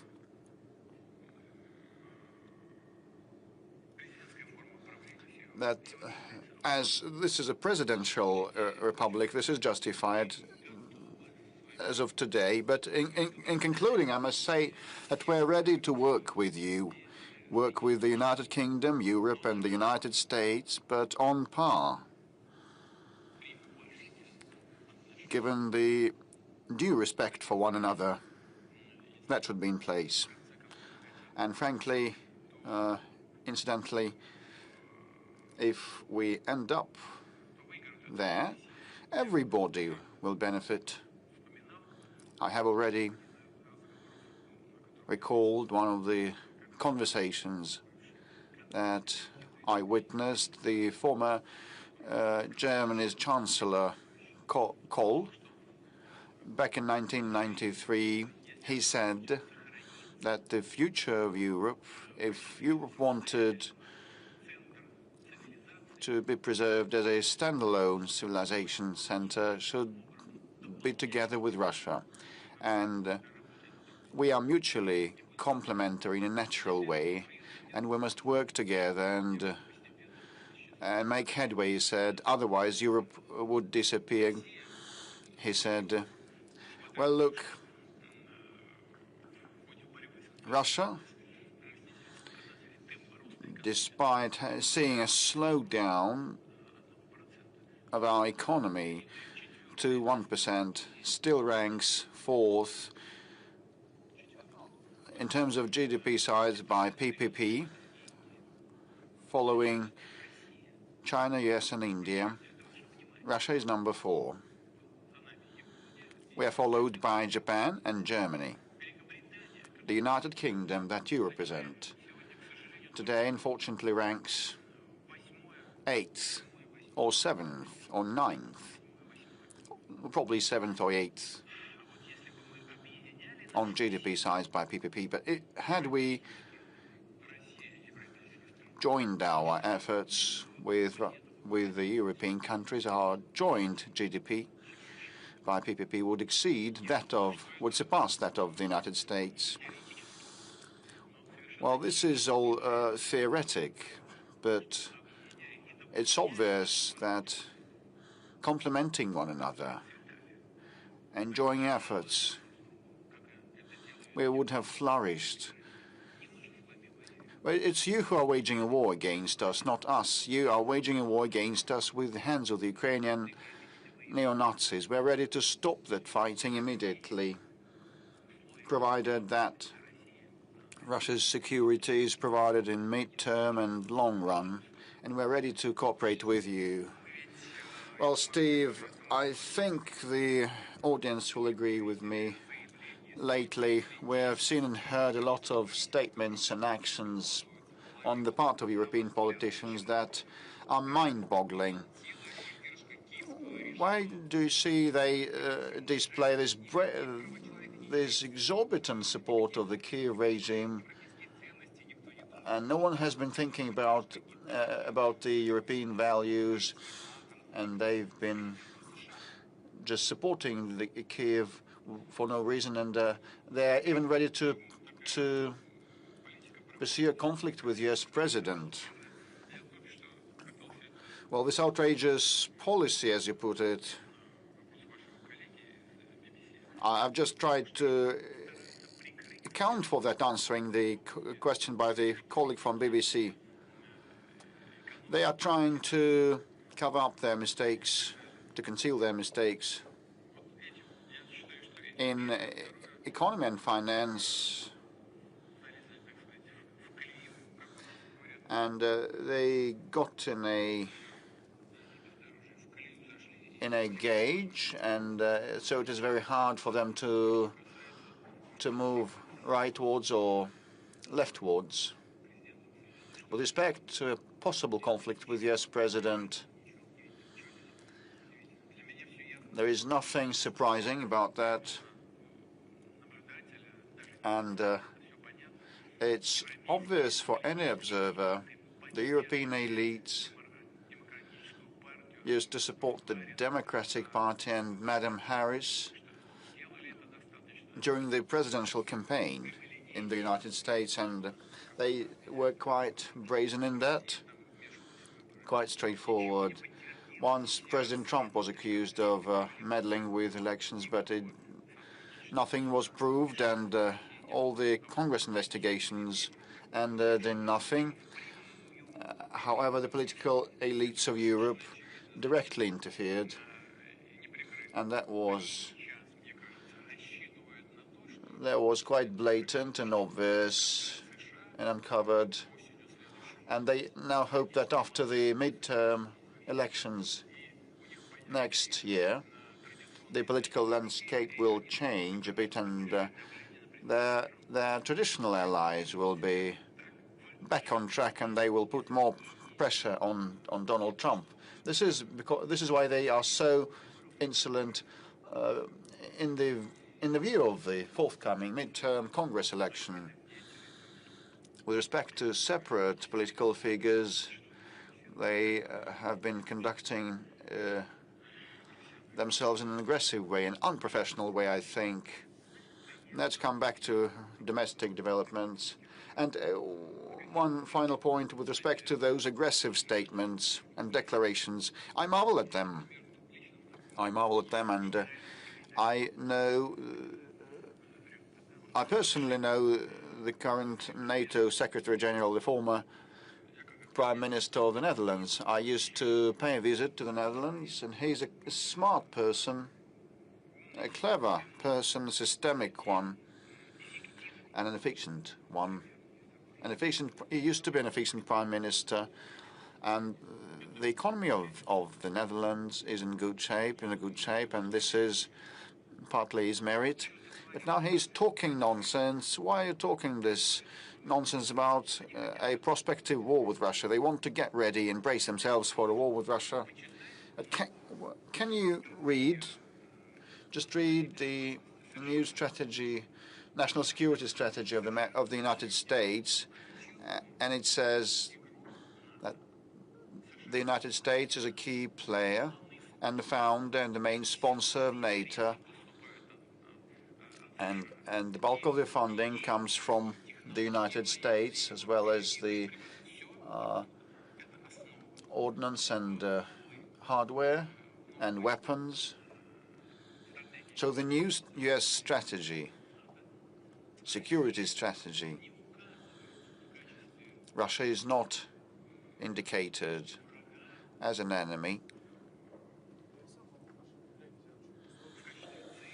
as a target. While the Secretary General of NATO is bracing himself for a war with us. Why so? Can he read? You are indisposing NATO against Russia to wage a war with Russia. At the same time, the backbone country of NATO does not consider us to be an enemy. I would question the level of professional competence. You should be quite attentive about your own duties, and you should also be open to what is happening around you. So we've been on air for about 3 hours. We've been live for about 3 hours, and we have around 3 million applications and questions, and lots of them are about the housing issue. Well, the family mortgage, people want it to be extended to encompass the second-hand residential market. Well, and this already encompasses 900 locations, but there are some of the restrictions critical for families with many children. They have to move to locations where they build new houses, but it's not universal. Yarasta Viktin Sergeyevna from the Tomsk region recorded an address to you. Hello, Mr. President. We are a family with multiple children. We have 3 kids, and we actually want to resort to the family mortgage, but there are no new builds in our location. Those houses already built with flats that are apt for us are over 20 years of age, so we'd actually like you to expand the family mortgage to encompass such families as ours and cover smaller locations. Well, it was pre-recorded. The location Stryzhevoy, the town of Stryzhevoy, the town called Stryzhevoy, an oilers town. So in this decision, is she listening? I think she is streaming us live. So this decision has been made, and for regions where they don't have new builds or have very low rates of construction, it is allowed to resort to family mortgage to buy second-hand homes, previously owned homes and flats. So there's always a number of issues cropping up. It all depends on the quality of construction and the quality of a building, because while you keep repaying your mortgage loan, the quality of that edifice may deteriorate. So you should be very particular and attentive towards a possible quality of that of a prospective edifice. So 880 locations are on that list. In case your location, your town is not on the list, we will add it there. And yesterday I had a discussion with some of the colleagues from the cabinet who are responsible for residential construction and supporting families. And this is something I took away from that. Measures of this kind, when they were taken, were aimed at supporting the families and the construction sector. And the decision was not easy at all. I mean, buying second-hand, previously owned homes with the help of family mortgage loans. Well, it's quite useful for the construction sector in the new build sector. But you know, with respect to the previously owned homes, there's a number of issues still to be ironed out and resolved, so that this support measure benefits not the construction sector but the families. Most importantly, as regards your town, if it's not on the list, I'll put it on the list. During previous call-ins, the deceived unit holders problem was raised, and escrow accounts were introduced. The construction company receives all the amount only when the building is commissioned. But actually now it turns out that the developers may receive all the money but not hand out the keys from flats and apartments to the unit holders. This is a video pre-recorded. Good day, we bought a flat in the city of Vsevolozhsk, but I haven't received my keys from that flat because there's always the postponement of the deadline by the construction company. They've been moving that to December 2025. I received this notification in July because of the connections issue. And on the 21st of August, the escrow amount was credited to the construction company's account, and at the same time I received a notification that the building is fully committed, but you know, there is no central heating and no proper electricity supply. And on the 13th of October I received a notification that the commissioning is postponed till April. I believe it's a fraud because I don't have my keys, I cannot move into my flat, and I don't have my money. So one of the few ways to impact the construction companies is to demand a forfeit payment.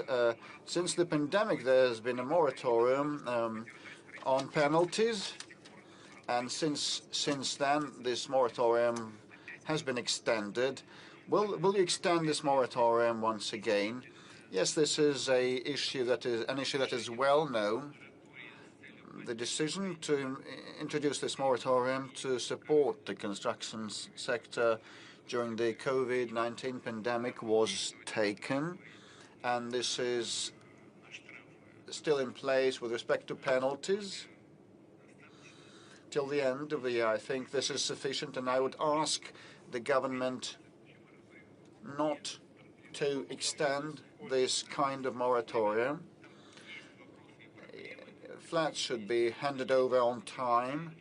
There are some of the issues related to the delays in handing out keys from flats.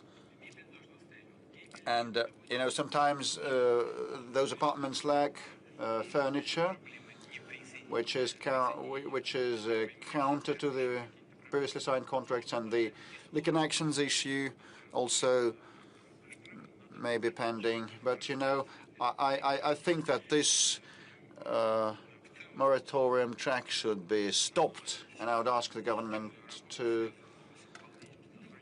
conclude that, and we need to act systemically so that the construction companies and developers honor their obligations. And definitely we should protect, most importantly, the interests of the people of ours. Another topic about the sports facilities and delays in commissioning. It may be virtually ready, but it will not be commissioned. Like the city of Abazar saying that the ice arena in that location is not commissioned, and a local community even helped dig the pit, but of no avail. Another sports facility also is stalled in construction. So actually, for a number of years, the government has been trying to balance our budgets, and we've been repeating the same thing. If a facility, an installation is delayed, is not commissioned, if it's in progress, you should complete that construction first and foremost, not starting a new one. And please submit these data to the government, and we'll actually handle that. And I can see a placard saying, "I want to get married." So it's going to be a different topic, I think. Mr. President, good afternoon. Kirill Bajanov, 4th channel, Yekaterinburg Regional TV. Oh, you're dressed up, you're groomed, you're getting ready to go to the registry office and get married. Yes, indeed. And this is not accidental that I have this sign, this placard. I know that my girlfriend is watching this direct line. Olga, will you marry me? Please marry me. I propose to you. I propose to you, darling. It all happened here. So, Mr. President, we would be so glad to see you at our wedding ceremony. And now my question is, Mr. President, it's not accidental that I have this placard, this plate. I will not ask about public utilities or anything else. I'm after support measures for young families. Myself and my fiancée have been together 8 years, and I was born into a family of a priest, and we want to have children, but I cannot afford children. If I borrow a mortgage now to buy a one-room flat in Yekaterinburg, I'll have to pay 50,000 rubles per month for 30 years. Mr. President, is there an opportunity to help and support the young ones so that these amounts of money should not go to banks, but should be invested into our future and our kids? As a young man, 23 years old, I can tell you for sure this is going to be the greatest stimulus that will help push our demographic trends upwards. Well, I can see that you've been with your fiancé for 8 years, so you started dating when you were 15? Oh, that's great. Good for you. You know, in the Caucasus, among the peoples who live there, they've got very good traditions. They marry out their children when they're still in a very tender age, and I think we should all follow their example. You know, I know Ramzan Kadyrov has got a big family, many children, many of them are marrying, both young men and young girls. I asked him about that. He said this is a tradition in the Caucasus, though that's great. Well, as for your particular case, I've said that there's a whole architecture of support measures that has been set up for families with children. It applies to families of students. I'm not going to recount all the measures because that would take too long. And I've spoken about that. And it's impossible, you know, to wait ad infinitum for material conditions to improve, for you to get education. Well, you can wait forever. It's best not to postpone for too long having children, because this is part of our life, and we've got to go through this life because, you know, giving birth to new generations, and I think you're also a believer, so I would tell you that this is probably the mission entrusted to us by God, and we'll certainly keep up these support measures despite certain tensions related to the need to rebalance the budget. We have still managed to allocate money for family mortgage. And, you know, there are some places, some spots across the country where the mortgage can be drawn out not at 6%, but 2%. And, you know, when you are together with someone you love, it does not mean where you live. It's not going to be, you know, just a small hut. It's got to be a small apartment or a bigger apartment, but in a region where the interest payments on the mortgage are 2%, not 6%. You've got to have a look at all of that. what does your fiancée do? She's studying third year, and I'm graduating from the journalism department. Well, yes, I've just said that there are several measures of support for student families. Just have a look at those. But, you know, when young man thinks you have to buy this and that, you have to live somewhere, there are many issues to be addressed, but best not to postpone such fundamental matter as making family and having children. It's that sector, you know, I see Zvezda. Is it okay, Mr. President? Yeah, sure.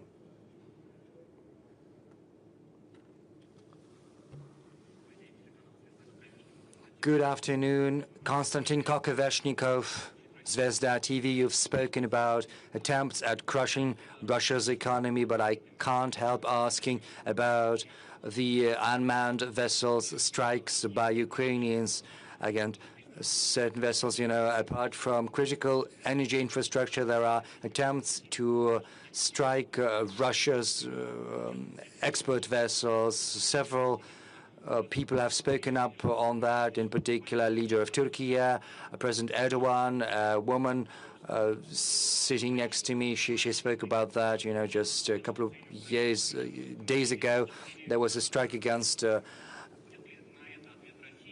vessel in the Black Sea, in the Mediterranean Sea. There were several victims, several people dead.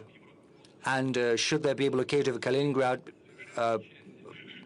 region, if that occurs to someone in Europe, what's going to be done? Well, let's start with the last part of your question. Let's hope this will not happen. But if similar threats arise, we will eliminate those threats, and everyone needs to understand that such actions will simply bring about never before seen escalation that would escalate this conflict to an unprecedented level and expand it to a large-scale military conflict. Everyone needs to understand that.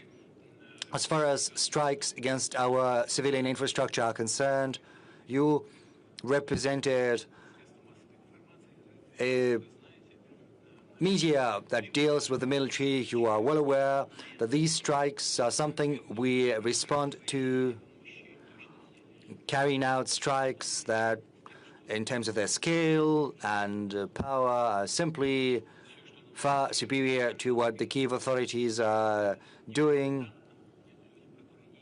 But as far as damages are concerned to civilian infrastructure, to non-competence, well, that is something that is deserving of strictest condemnation, and will always respond. We are receiving news that another oil tanker has been attacked in the Mediterranean. Yes, you know, they're pursuing some utilitarian purposes. They want to raise insurance premiums, but this will not bring about the result they are desirous of. This is not going to disrupt the supplies. This would only create additional threats, and Russia is certainly going to respond. Bashkiria, yeah, sure, go ahead.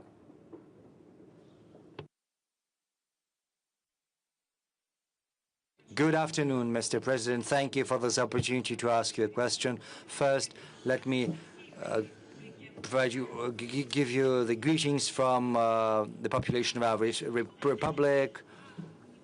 And on behalf of Bashkortostan, we would like to thank you for the attention you are paying to Bashkortostan, to our region. Right now, Tajikistan is building a Russia-Tajik industrial park on the Russian side. This project is operated by Bashkortostan. So my question is as follows. What other friendly nations can give venue to similar projects where Bashkortostan's example can prove to be useful? Thank you. Well, we've been building a similar infrastructure in Egypt for some time. In the Nile area, there's a very good site there. and our colleagues from the Ministry of Trade and Industry and our counterparts in Egypt are paying a great deal of attention to developing this site. I think this is something that should bring about very good and positive economic results both for Russia and for Egypt. There's a number of other projects we're contemplating in other partner nations. Your example will certainly, your experience will certainly be used. I do not know what is the current state of this industrial park in Tajikistan, but I'm confident that given its well-developed technological and industrial base, Bashkortostan is going to play a pivotal role and will achieve all the tasks that are set before themselves, and I'll ask the government to provide you with the requisite support should that prove to be necessary. Yes. Please, well, if there's too much noise, we'll have to bring this to an end because it's not going to be possible to communicate with one another. Kokoshnik. Okay, let's see what this kokoshnik is about. Well, kokoshnik is something women wear. Good afternoon, Mr. President. Sorry, I'm very, very nervous. I didn't know I would. You know, there's a young man with this placard which says kokoshnik, but you are wearing one, so yes, women first. I would like to pick up where my colleague, the 13-year colleague from the first row, has asked. This is about you driving through Moscow without any external size, as it were. So do you think Moscow has been beautified? Has it become better? You know, because many roads are being built. The Moscow diameter has been built. So do you think there are fewer traffic jams? And secondly, what's going to happen to cars in the future? Will we all have to change our cars for Russian-built cars? You know, I've been saving up for foreign brands. I've spent 5 years, and right now, after the utility fee has been introduced, I will have to spend another 5 or 6 years to save some money for a new car. So what do you think? Let's start with the utility fee. Well, let's be upfront what this is about. The increase of the utility fee as well as rising prices. Well, we're certainly talking about strong cars of more than 160 horsepower. The government fully understands that it mostly concerns citizens with a middle level or very high level of income in big cities, most of all. And it's clear, and we've got to be clear about that right now. This is due to the attempt by the Finance Ministry to secure another source of income for achieving a very noble, lofty task, that is technological development, technological sovereignty, and it certainly helps our car industry. You said, well, probably foreign cars are becoming increasingly expensive. Probably we should contemplate buying Russian cars. Well, I can't help recommending some Russian car. It would be very strange for me to suggest to you that you should buy something built abroad.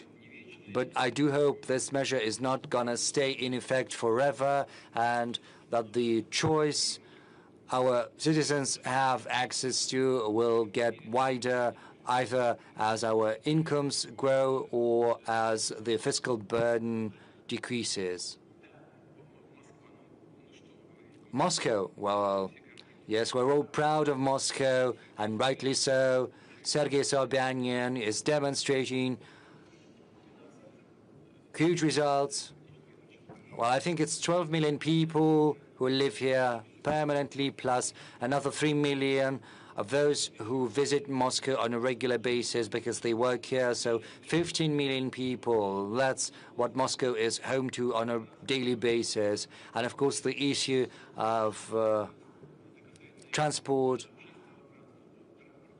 this is a task that has been addressed in a systemic manner. It applies to underground, to roads, to conjunctions. On the whole, Sobyanin's team is succeeding in addressing the tasks in this field. Of course, there are some issues that still persist, and when I drive across Moscow, I say that, you know, I ride without a motorcade. Well, that doesn't mean that, you know, there is no siren, but sometimes we turn off those sirens before work and after. You know, of course, there's still a huge flow of cars, especially at the center of Moscow. There is a great number of cars driving across Moscow's streets. That means that we should not rest on our laurels. A lot has been done, but we have to keep this issue under constant control.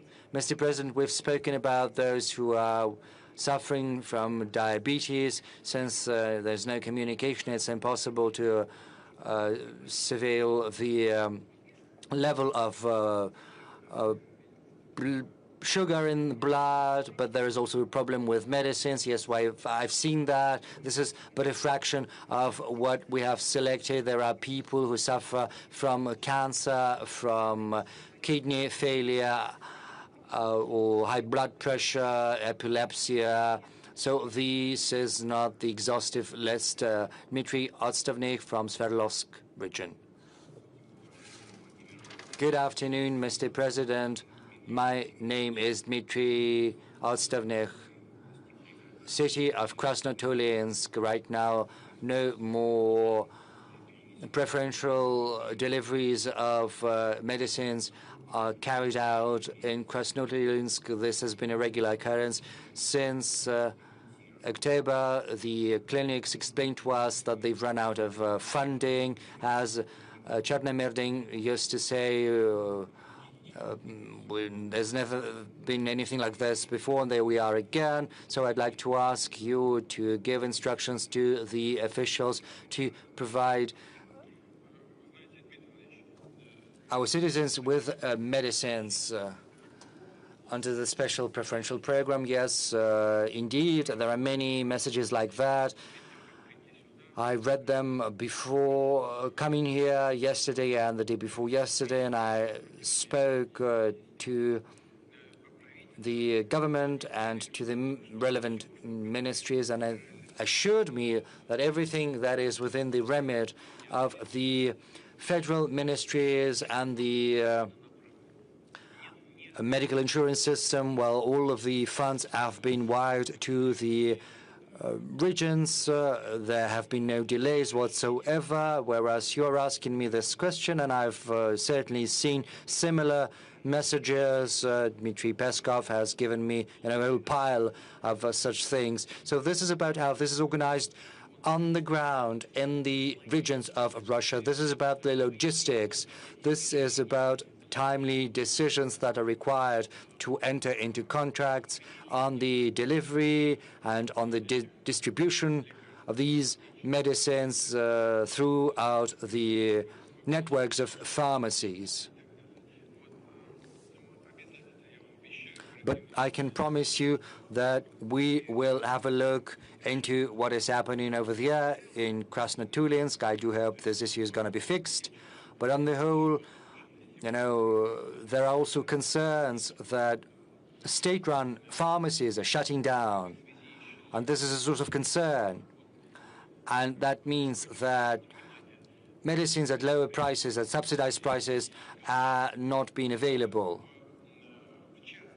But I can tell you that even in private pharmacies, there have to be subsidized medicines available, and they have to be available at fixed prices. And this is very important. I would like to ask the competent units of the healthcare ministry to follow that closely and to keep tabs on that. Moreover, we have to pay greater attention to developing pharmacy networks through the so-called mobile pharmacies. This is a practice that is becoming increasingly widespread across the provinces. There are also other spots where certain medicines can be made available and can be sold.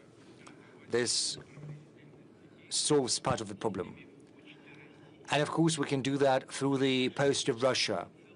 So on the whole, we have an understanding of how to address these issues, but we have to do that, translate those theories into practice, and in your particular case, I think we will be able to fix that pretty quickly. Let's work with the audience.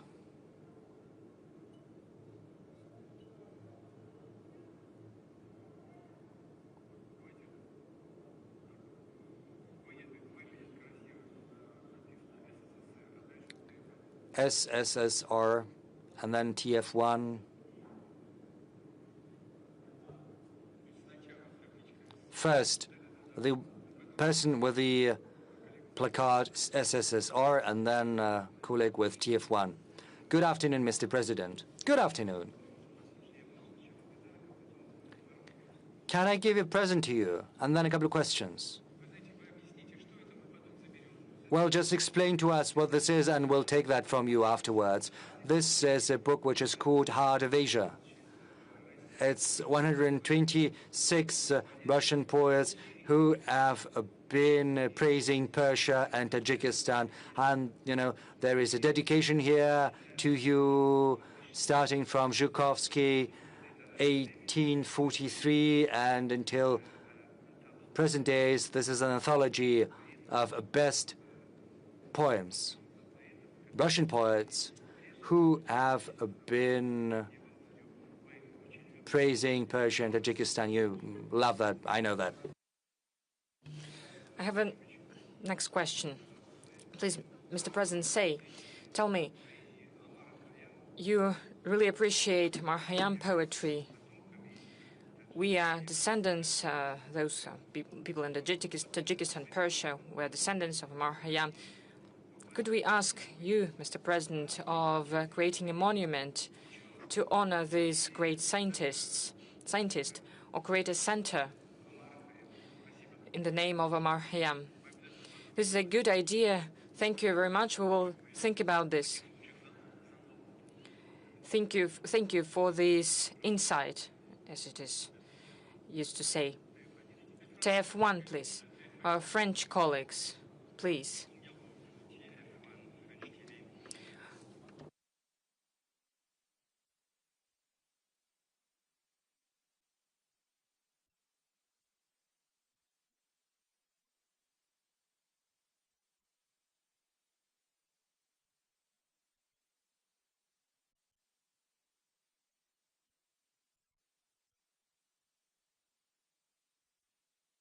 Please, could you repeat the name of the person?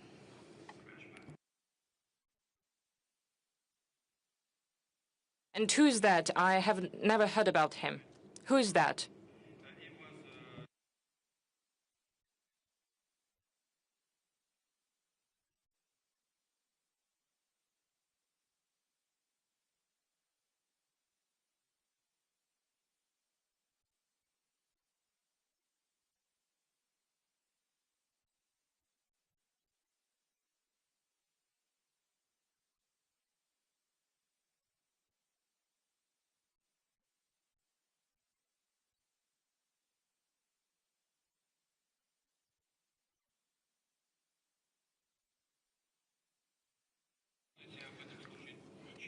You know, I know nothing about this case. This is the first time I hear it, but I promise you that I will try to find out information about this, and if there is any chance to solve this issue in a positive way.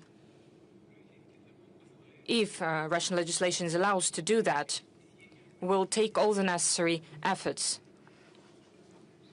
to do that. But I cannot give you any specifics because I don't know anything about this, but I will get information about this, and I promise you that. Please, let's continue. I hear someone with a mobile screen. Please, introduce yourself. Hello, Mr. President. My name is Valentin Petukhov. I'm a techno-blogger. I am speaking to my audience for 15 years about Russian and foreign technologies. I represent many people because many people follow my networks. We're working actively on input substitution, the creation of the technological sovereignty of our country. One of the most meaningful events this year was the introduction of national MAX messenger.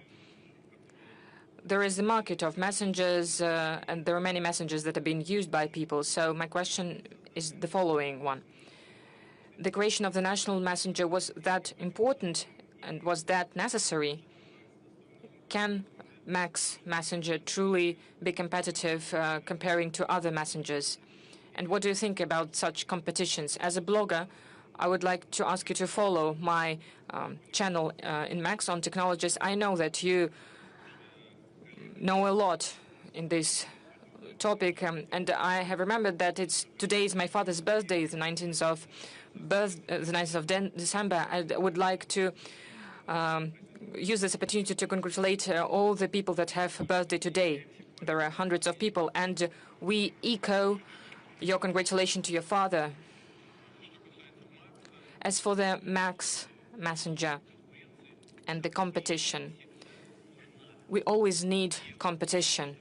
I'm sure that there will be competition. As for the Telegram and other messengers, there is just one issue: complying with the Russian legislation. The problem of these messaging applications is that the leadership of the countries where they created were introducing restrictions, not allowing them to comply with our legislation. This led to the slowdown of such applications. Well, you know it. I'm sure that MAX is also going to be competitors. Was it necessary? Of course it was. I would like to point out that in general we had all the technological instruments apart from a messaging application, and it is truly important that Russia has reached a full technological sovereignty. Russia is one of the 3 countries that has such sovereignty. First is US, then China, and now it is Russia. Besides, there are several services that can be provided to our citizens through MAX national system. Such services could not be provided using foreign systems. First of all, due to security reasons. This is a necessary step, and I agree with you that there should be competitions. We have received many questions about healthcare through MAX application, and many of the issues were solved even before the direct line. Around 500,000 questions were received from MAX application, many from the youth and the children. When in Ulyanovsk we live almost in the 19th century, when your functionaries are going to listen to you and listen to the people, please, could you take a note of this? We need to understand what is this about. These are text messages. We should stop speaking about Ukraine. We should solve our own problems, speak about our own problems. I absolutely agree with you. Well, there are several videos from the youth and from children. Mr. President, hello. My name is Daniil, and I'm at the International Literature Forum there are many adults, and would like to ask you about the trend of books being read by the youth and by children. Usually kids prefer very short videos. What should we do about that? Is there a book that, according to you, every Russian citizen should read? Thank you. Unfortunately, the reduction in the reading of books is the problem all over the world. Some time ago, we were proud that the USSR was the country where people read the most. Right now, there are many people that read books. But unfortunately, as I already said, all over the world, the number of people that read books is reducing. What should we do about that? First of all, it depends on school, on family, parents. We need to pay more attention in this regard to children. We need to maintain competition with tablets and modern technological means. I'm speaking about parents and maintaining this competition with this technological means, because this is very accessible and this is very interesting, and we need to find a way to make books interesting for children. If we are creative about this, it is possible, even if it's complex. I've already mentioned it once, but I would like to say once again. I've spoken to a priest, and I asked him, when people die, what they say mostly. You know what was the answer? They say that they paid not enough attention to children. I don't want to personify anything. It's nothing specific. This is not a secret. But this was the overall message, and regards everything: education,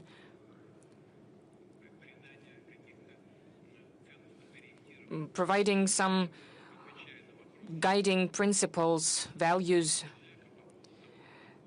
This young boy asked me about a book that everyone should read.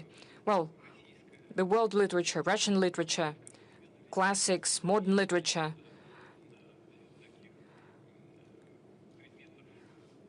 There are many topics to be discussed that are very useful.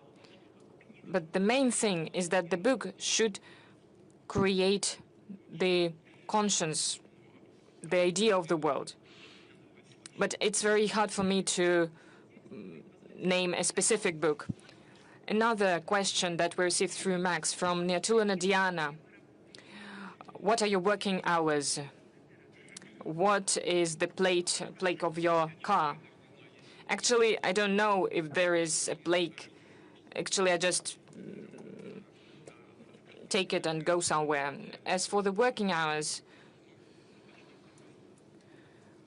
well, I keep late hours, and sometimes it's getting even later and later. Well, I'm not going to say, because it is the violation of our labor code, and if this is not correct. It's you need to be fit, you need to go to bed on time, and I call everyone to such regime of work. A question from Victoria. It's to you and to Pavel. Let's watch it. Mr. President, hello. My name is Victoria. I really find it really great that what Pavel Zarubin does.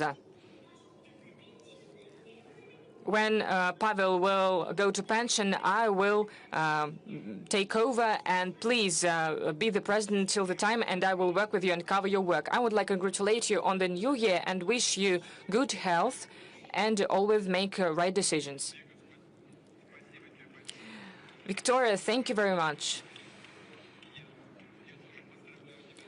I congratulate you on New Year as well, and I wish you all the best, success in school, and wish you reliable friends by your side.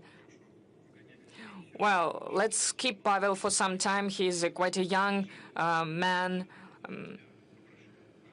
I'll ask Pavel, I'm sure he will agree, to take you for training. I'm sure he can do a lot of good things. He's quite young, and when I will go on a well-deserved rest and you will be trained by Pavel, it will help you to become a journalist and a university, and you will work together with Pavel, even at the federal level. This is what we're truly going to do.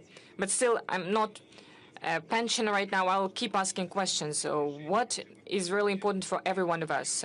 Recently, you have spoken about opportunities and the threats of the artificial intelligence. You can solve any task without even thinking and using your mind. Another message from Max Messenger. What can be the balance between the modern technologies and the tasks of developing intelligence in children? Please, we'll be grateful for your answer. And please come for the 1st September of 2026 to the opening of our school.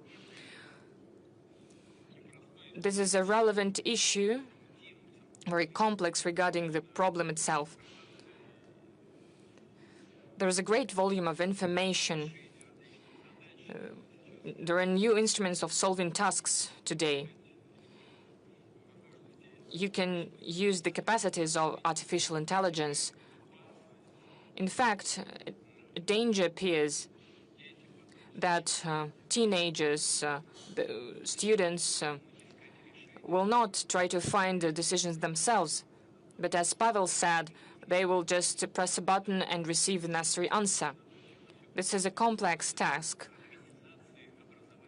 So it will depend on the organization of the education process in schools and in universities and all the educational institutions.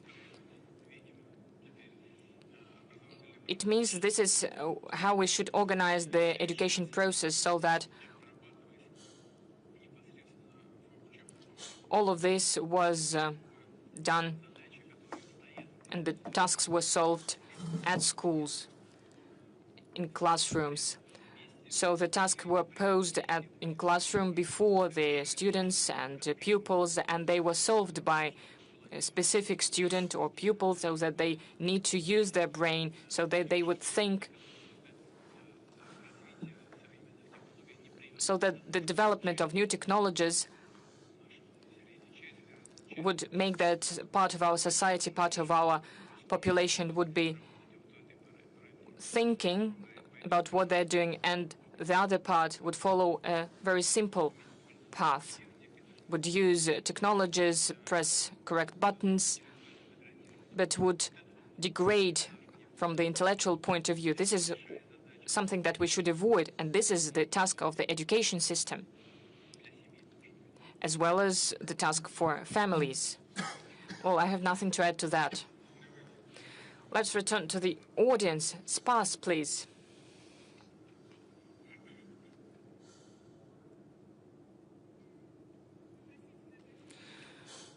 Well, forgive me, but it's very important for us. Spas TV channel, thank you for recognizing the Satanist movement as an extremist one. There are still occult services, esoterics that are provided in our country. You can see them in social networks, in books. There are tarot cards that are being sold in shops. And last year, people spent more than 2.3 trillion rubles on such services. The Spas TV channel made a movie about the magicians and sorcerers when we spoke about many true stories and about this business, but still people keep going to sorcerers. Is it possible to introduce a ban on magical and occult advertisement that contradict your decree on the preservation of our traditions and values and the decision of the Supreme Court on the prohibition of the Satanist movement. As for the legislation, the decisions of the Supreme Court, on the Constitution Court, everyone must follow them. I will have a look at it without any doubt, and I will instruct the relevant agencies to follow this up closely to avoid the violations at the highest legislative level and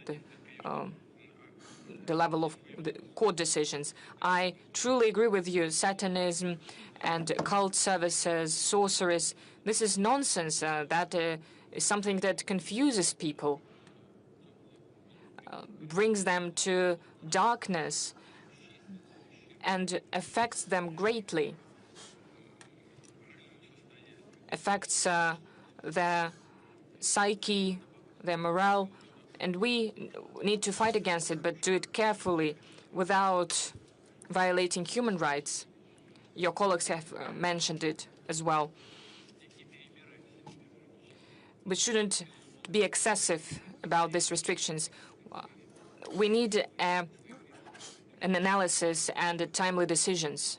This is what we're going to do, together with you, the representatives of the media, like your media, the representatives of our traditional religions, as well as with the Russian Orthodox Church. We haven't taken lots of questions from this sector. I can see auto radio. Nadezhda Romantseva, auto radio. Mr. Putin, a question to you. It's considered to believe that the generation of 90s was lost for the nation. And what about the current generation? Do you feel the support coming from the young ones? You know, I cannot agree with the statement that this was a lost generation for this country. You know, the issue of fathers and sons is an eternal one.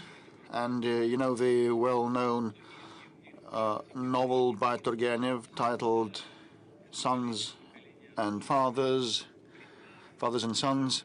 And at all times, everybody keeps saying that, well, when we were young and in our days, in the days of our youth, things were different, etc.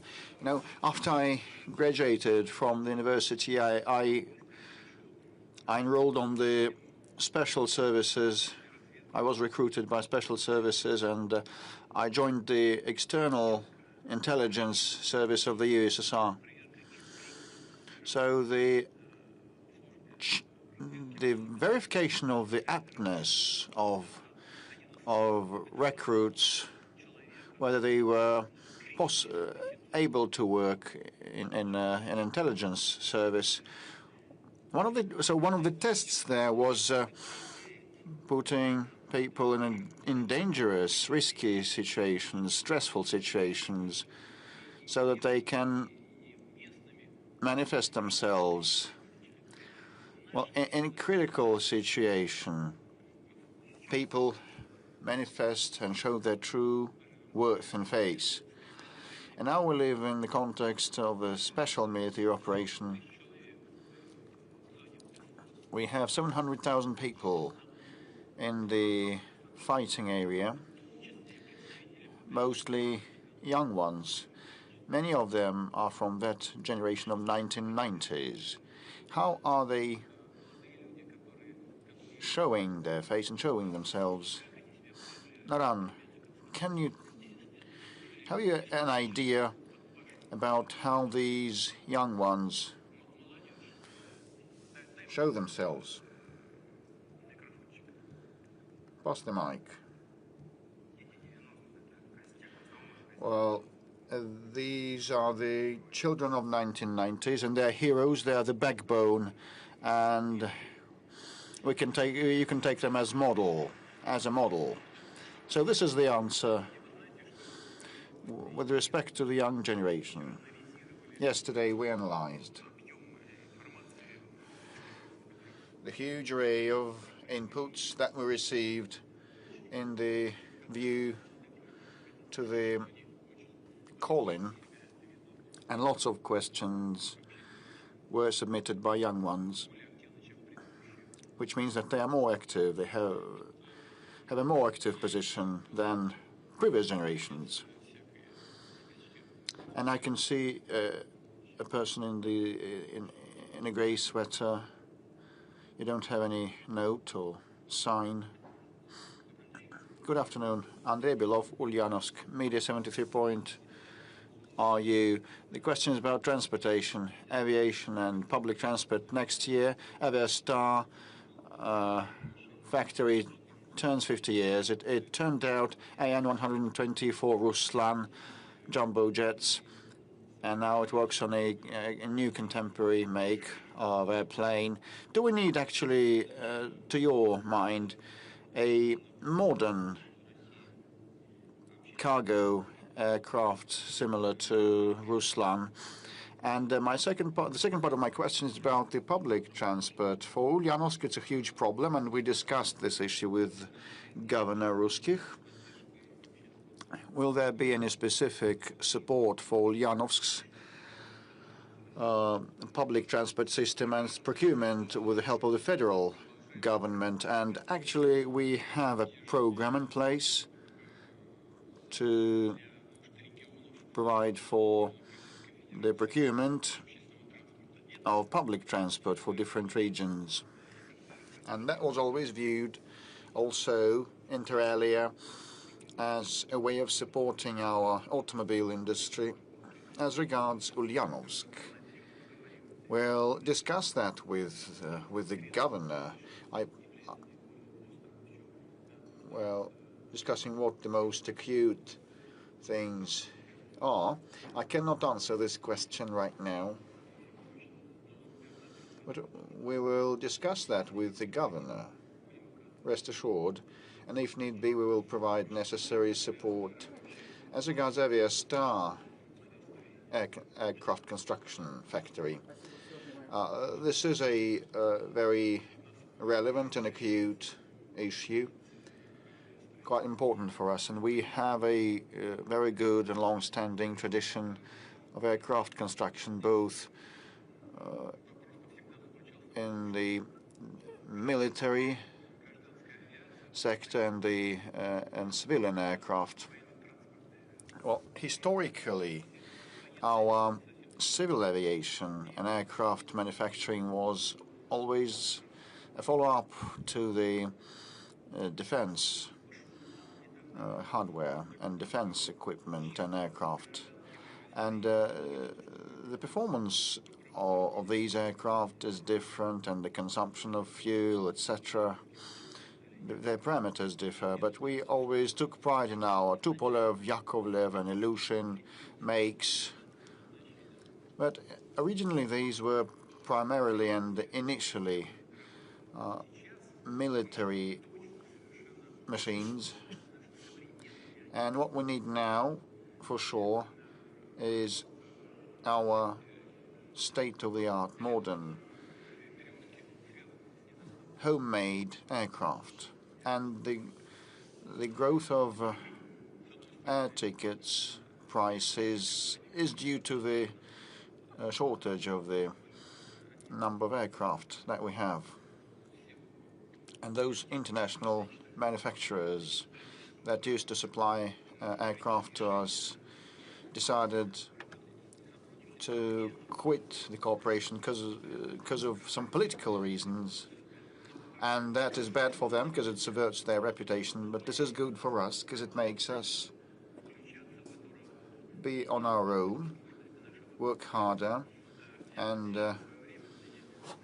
take advantage of the capability of our market. And, you know, in the past,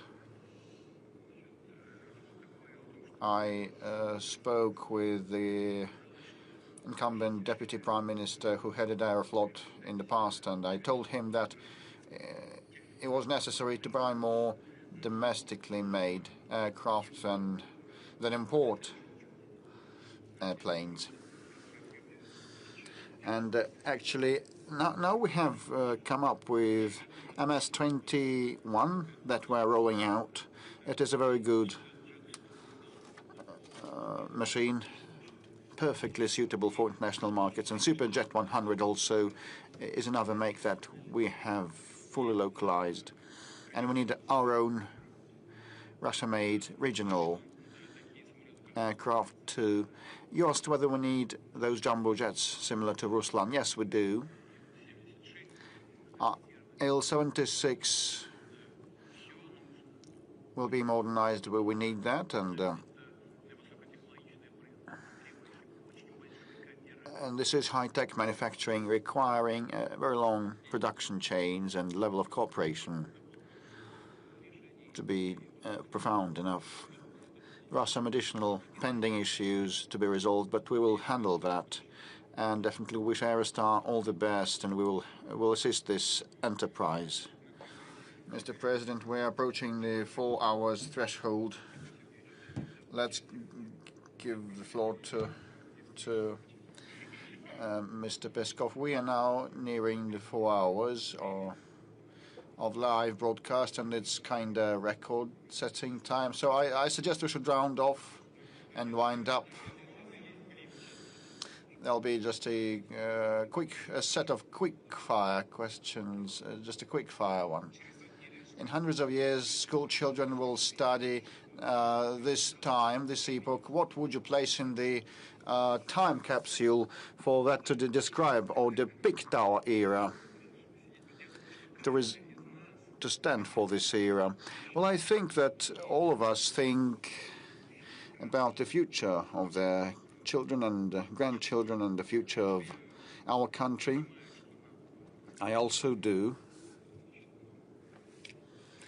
I know what I should be telling.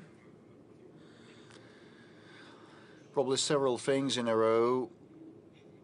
Well, I'll try my best.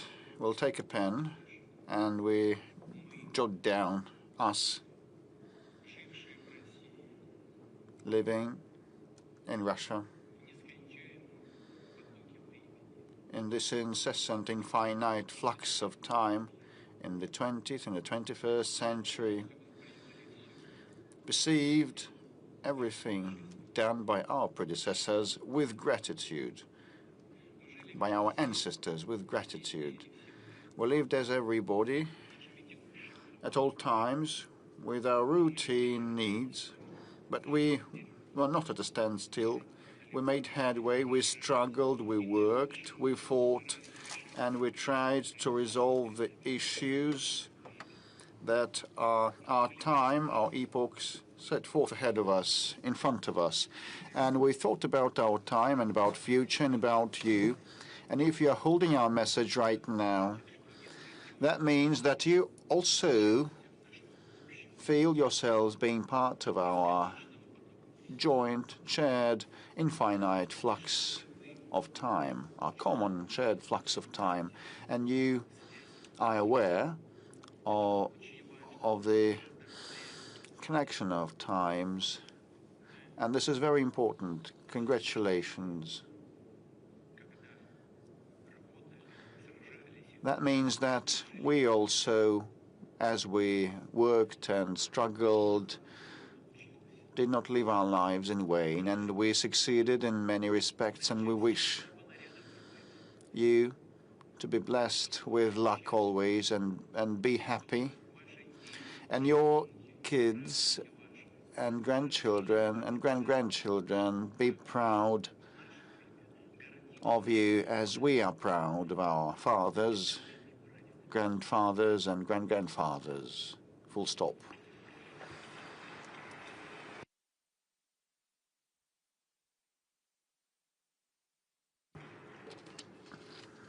Mr. President, are you collecting information or material for future memoirs, as other world leaders know? I just think that one should keep working, because memoirs would assess those who write them. But if people consider it appropriate, let them assess me and my work and the work of my team and all the people that are behind me, You've been telling about the achievements of the country. What about your personal achievements?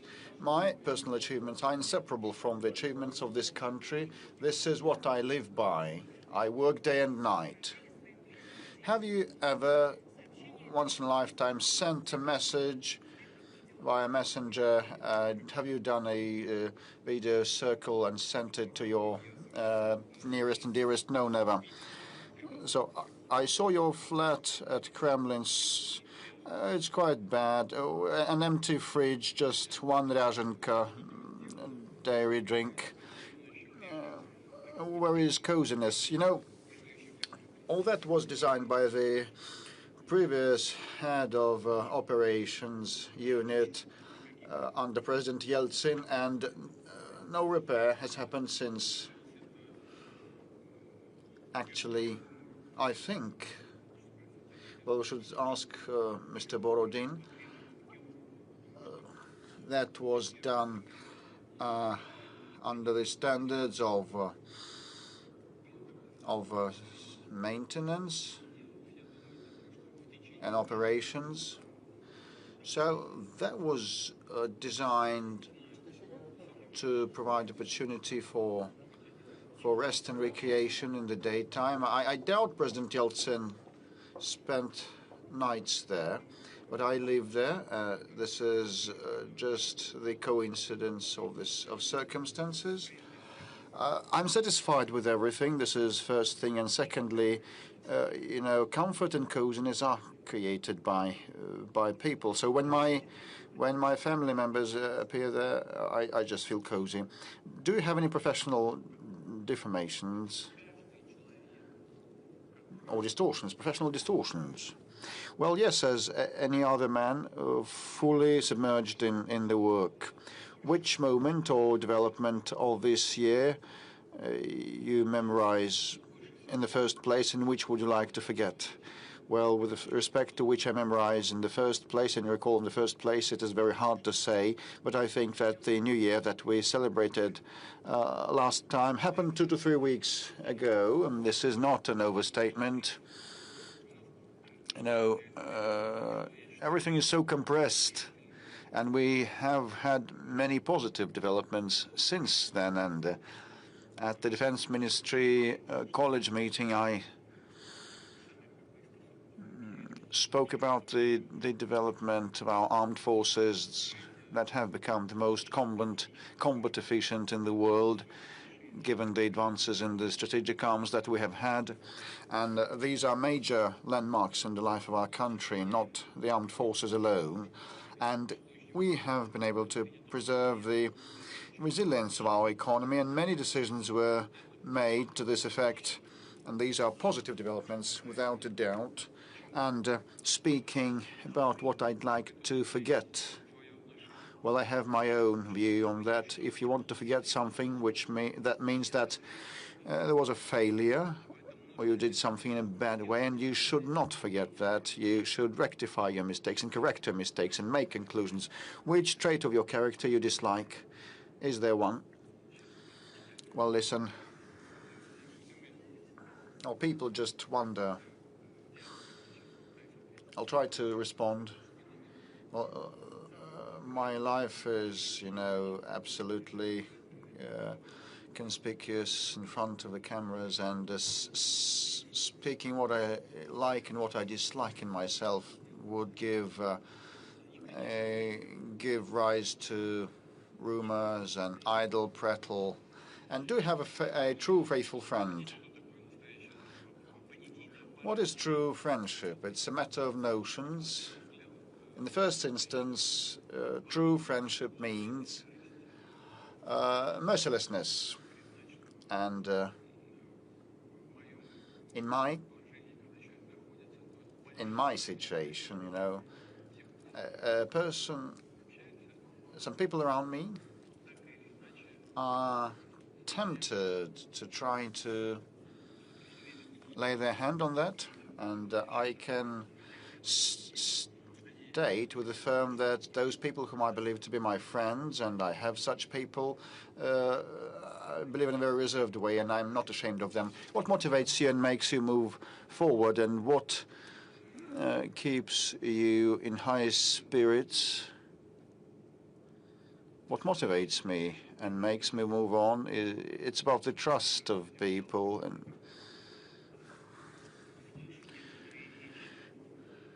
when I hear some things,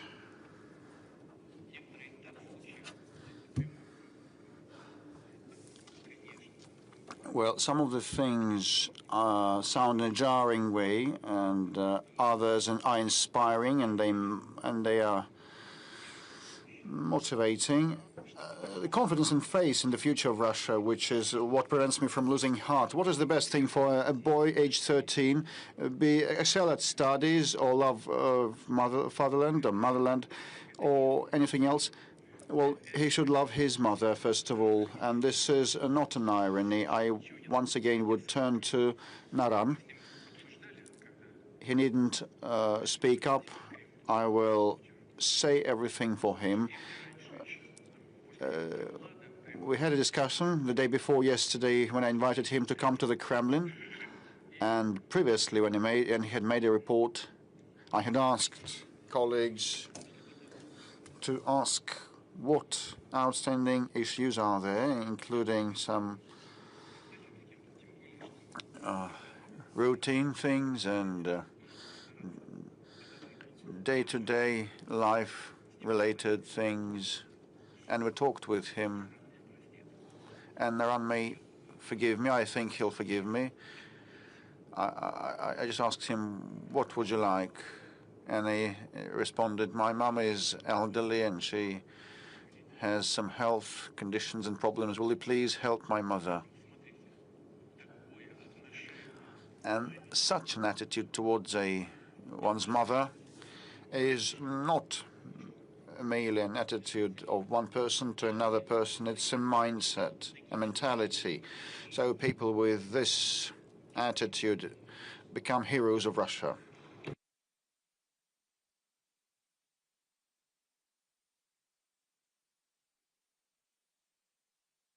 And what about love at first sight? Does such a thing exist?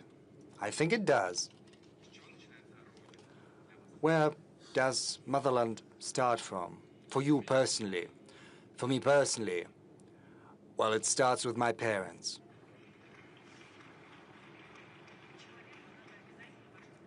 Man certainly needs to believe in something. What do you believe in? And God Almighty, who is with us, and who'll never forsake Russia. The number of messages has exceeded 3 million, which is unprecedented. So the last question, what will Russia look like in 200 years? Will it exist even?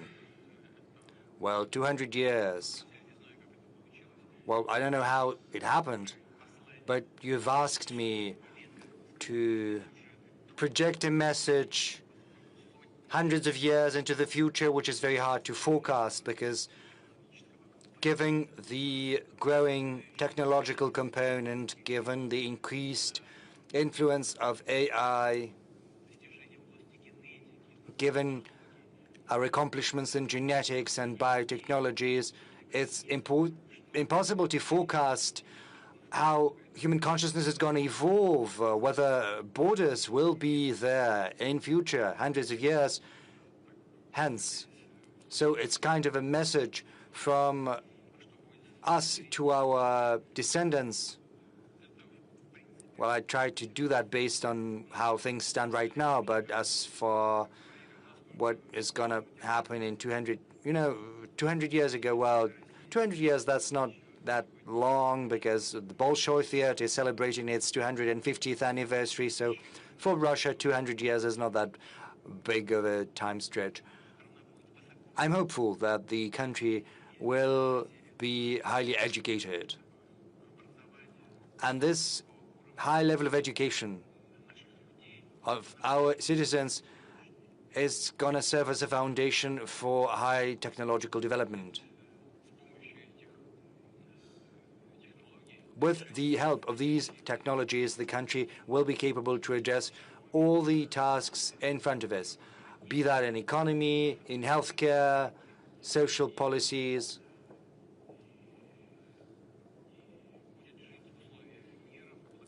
It'll be living in peace, prosperity, having built ties with other countries on the basis of mutual respect between itself and its partners and all the actors of international environment.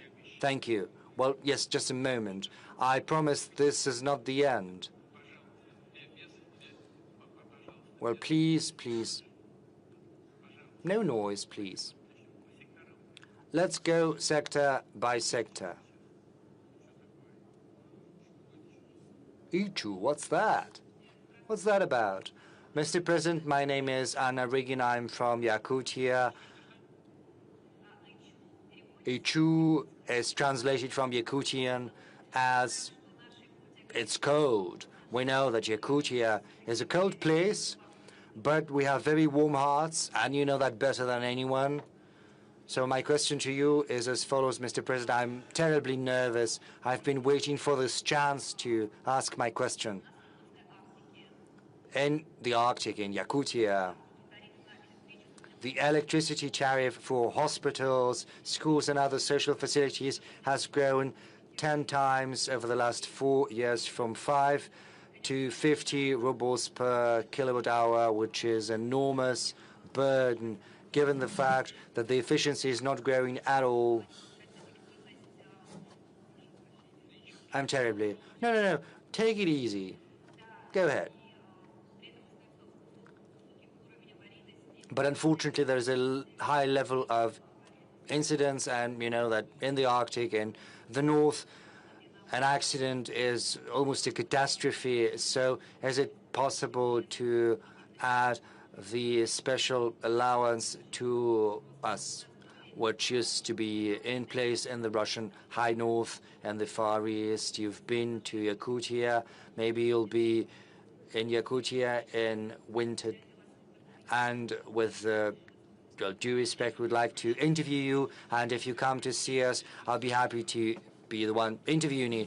Thank you very much. Thank you for your words of appreciation, for the words of thanks to the Kremlin pool. Yes, as far as the special allowance, we'll take that into account. Your economy is growing. It requires an increasing volume of electricity at competitive prices. The coal-based generation is developing, but other sources can be contemplated as well. And we are doing the work already in settlements and cities where the requisite infrastructure has to be set up, both social infrastructure and economic infrastructure. I'm not going to go into detail, but we know the problem, and we'll certainly look into that.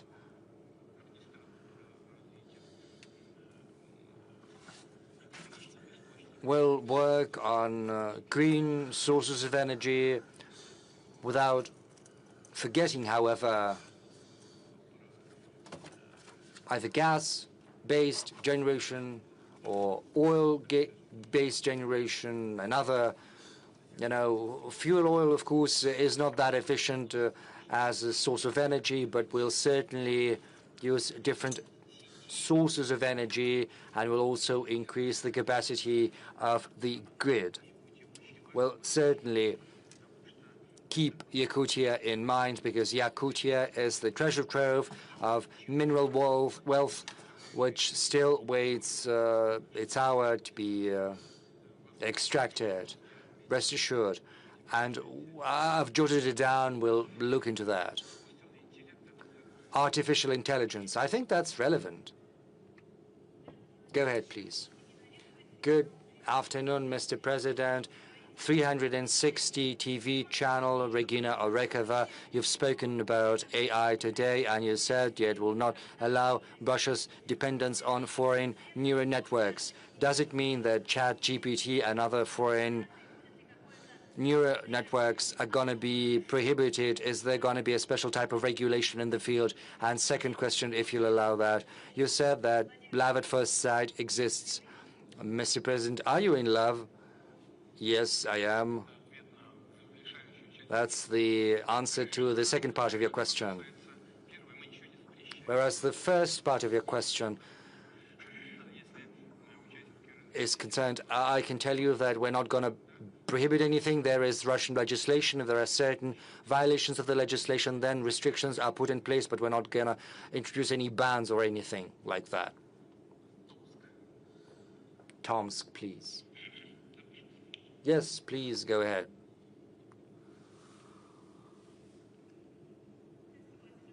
Mr. President, good afternoon. Tomskaya Vremya, Gulnara, Motibareva. Tomsk is Russia's youth capital. I'd like to use this time on air. Those who have not yet voted on our city, please vote, because every seventh person who lives in Tomsk is a student. So a round of applause for Tomsk, please. Tomsk is indeed a city of students. Have you voted, Mr. President, if that's no secret? For sure, will do. Well, we'll be hopeful. Well, even though we've got lots of young people, still we are lacking in blue collars, we are lacking in seamstresses, drivers, and a number of other blue-collar jobs. Mr. President, is the government doing anything to rebuild the prestige of blue-collar work? And what about AI? Maybe we don't need seamstresses or drivers because AI is going to supplant those. Well, I am offended by your question, but because I think we are working systemically on preparing highly qualified workers, and this is done in a systemic fashion. The worker profession is becoming very prestigious. It's becoming increasingly complicated and sophisticated, and that's why you can get that in vocational training. We've got also specialized education. We are going to hold competitions. We'll increase the quality of education. We will fuse internship with education. We'll try to engage businesses. Incidentally, they are the ones who are most interested in young professionals coming to work for them, and they've jumped on this bandwagon a long time ago, trying to attract young professionals. There's a whole set of measures, a whole range of those, and we'll only expand them. Unfortunately, we're getting breaking news. This is very important for one of those who is here. TASS is reporting that the girlfriend of Kirill Bazhenev has agreed to your proposal. She'll marry you.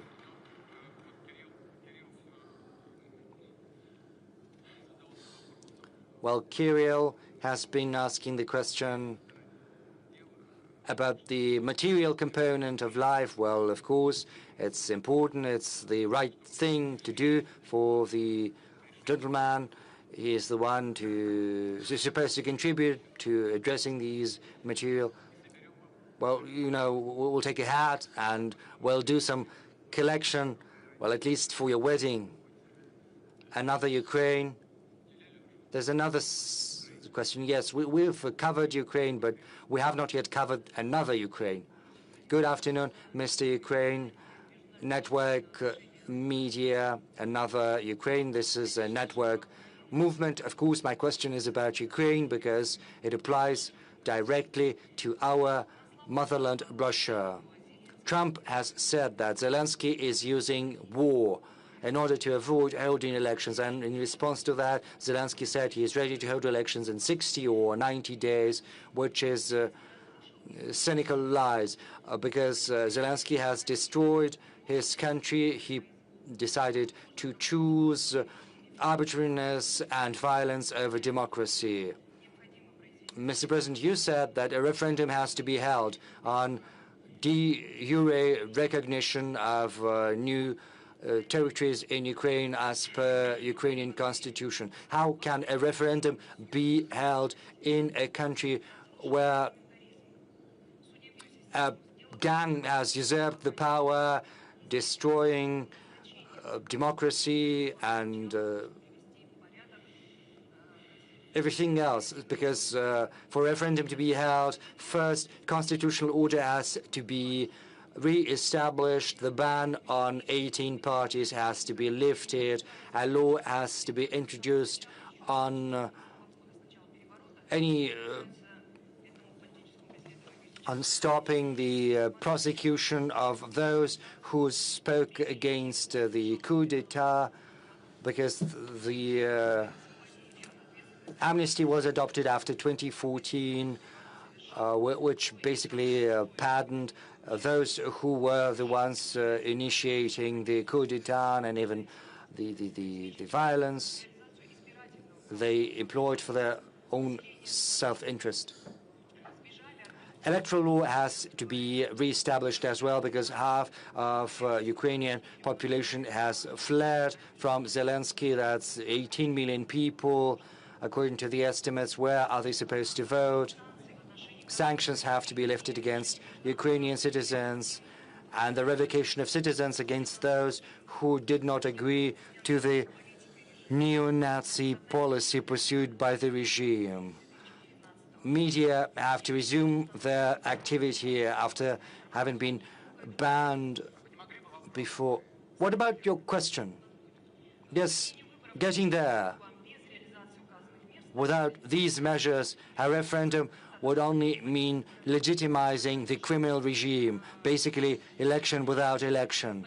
Understandably, the criminal regime of Zelensky, with the support of the West, is not going to agree to that. In March this year, you proposed a way out, interim governance in Ukraine under the aegis of the UN, Russia, the US, and European countries, which would create the necessary environment for holding democratic elections. So my question is as follows. Do you stick to that proposal you came up with on temporary governance in Ukraine, international governance? And if no environment is created for these elections, will you recognize the legitimacy of these elections? Well, this is not a question. This is more of a political statement. I'll try to be brief. As far as elections in Ukraine are concerned, as far as international temporary governance is concerned, well, yes, I did suggest that, but it was only a hypothetical. And if the will were there on the side of the Western countries, then probably, given the corruption scandals, it could be a thing to be considered. But as far as elections go, we hear statements from the heads of the regime. They insist that the Western countries and the US, and allegedly they are ready for those elections. Well, Western countries have to ensure security. That means they want a ceasefire. I would like to draw your attention to the following. Well, Russia did hold elections, both presidential elections, municipal elections, and regional elections. In September, Russia held another round of elections. But who ensured security during those elections? Quite the contrary. There were attempts to sabotage those elections with a view to dismantling our internal unity. There were strikes against poll stations. I think that was in Donetsk, People's Republic. People were queuing at the poll station. As shelling started, people went to the shelters, and once the shelling was over, they came back and they cast their ballot. We never demanded anything. We just did what we thought was right. And I think the current representatives of the Kiev regime could do the same if they truly wanted that. However, if they want to use the elections solely to put an end to Russia's advancement on the battlefield, then they are wrong. That said, I'm going to say something which is probably going to sound surprising. We are willing to think about how to ensure security during elections in Ukraine. Well, we could refrain from strikes in the depth of Ukrainian territory on election day. But there is one nuance which we cannot circumvent. Namely, in the territory of Russia, there are millions of Ukrainian citizens living from 5 million to 10 million, and they are entitled to vote. And if elections were to be held, we have the right to demand that those who organize these elections should provide the right to cast their ballot to those Ukrainians who are currently residing in the territory of the Russian Federation. There are other nuances that have to be studied laboriously, but this is no idle matter. I do agree that the authorities in Ukraine sooner or later have to become legitimate, and that is impossible without elections. Let's move to this sector, Siberia.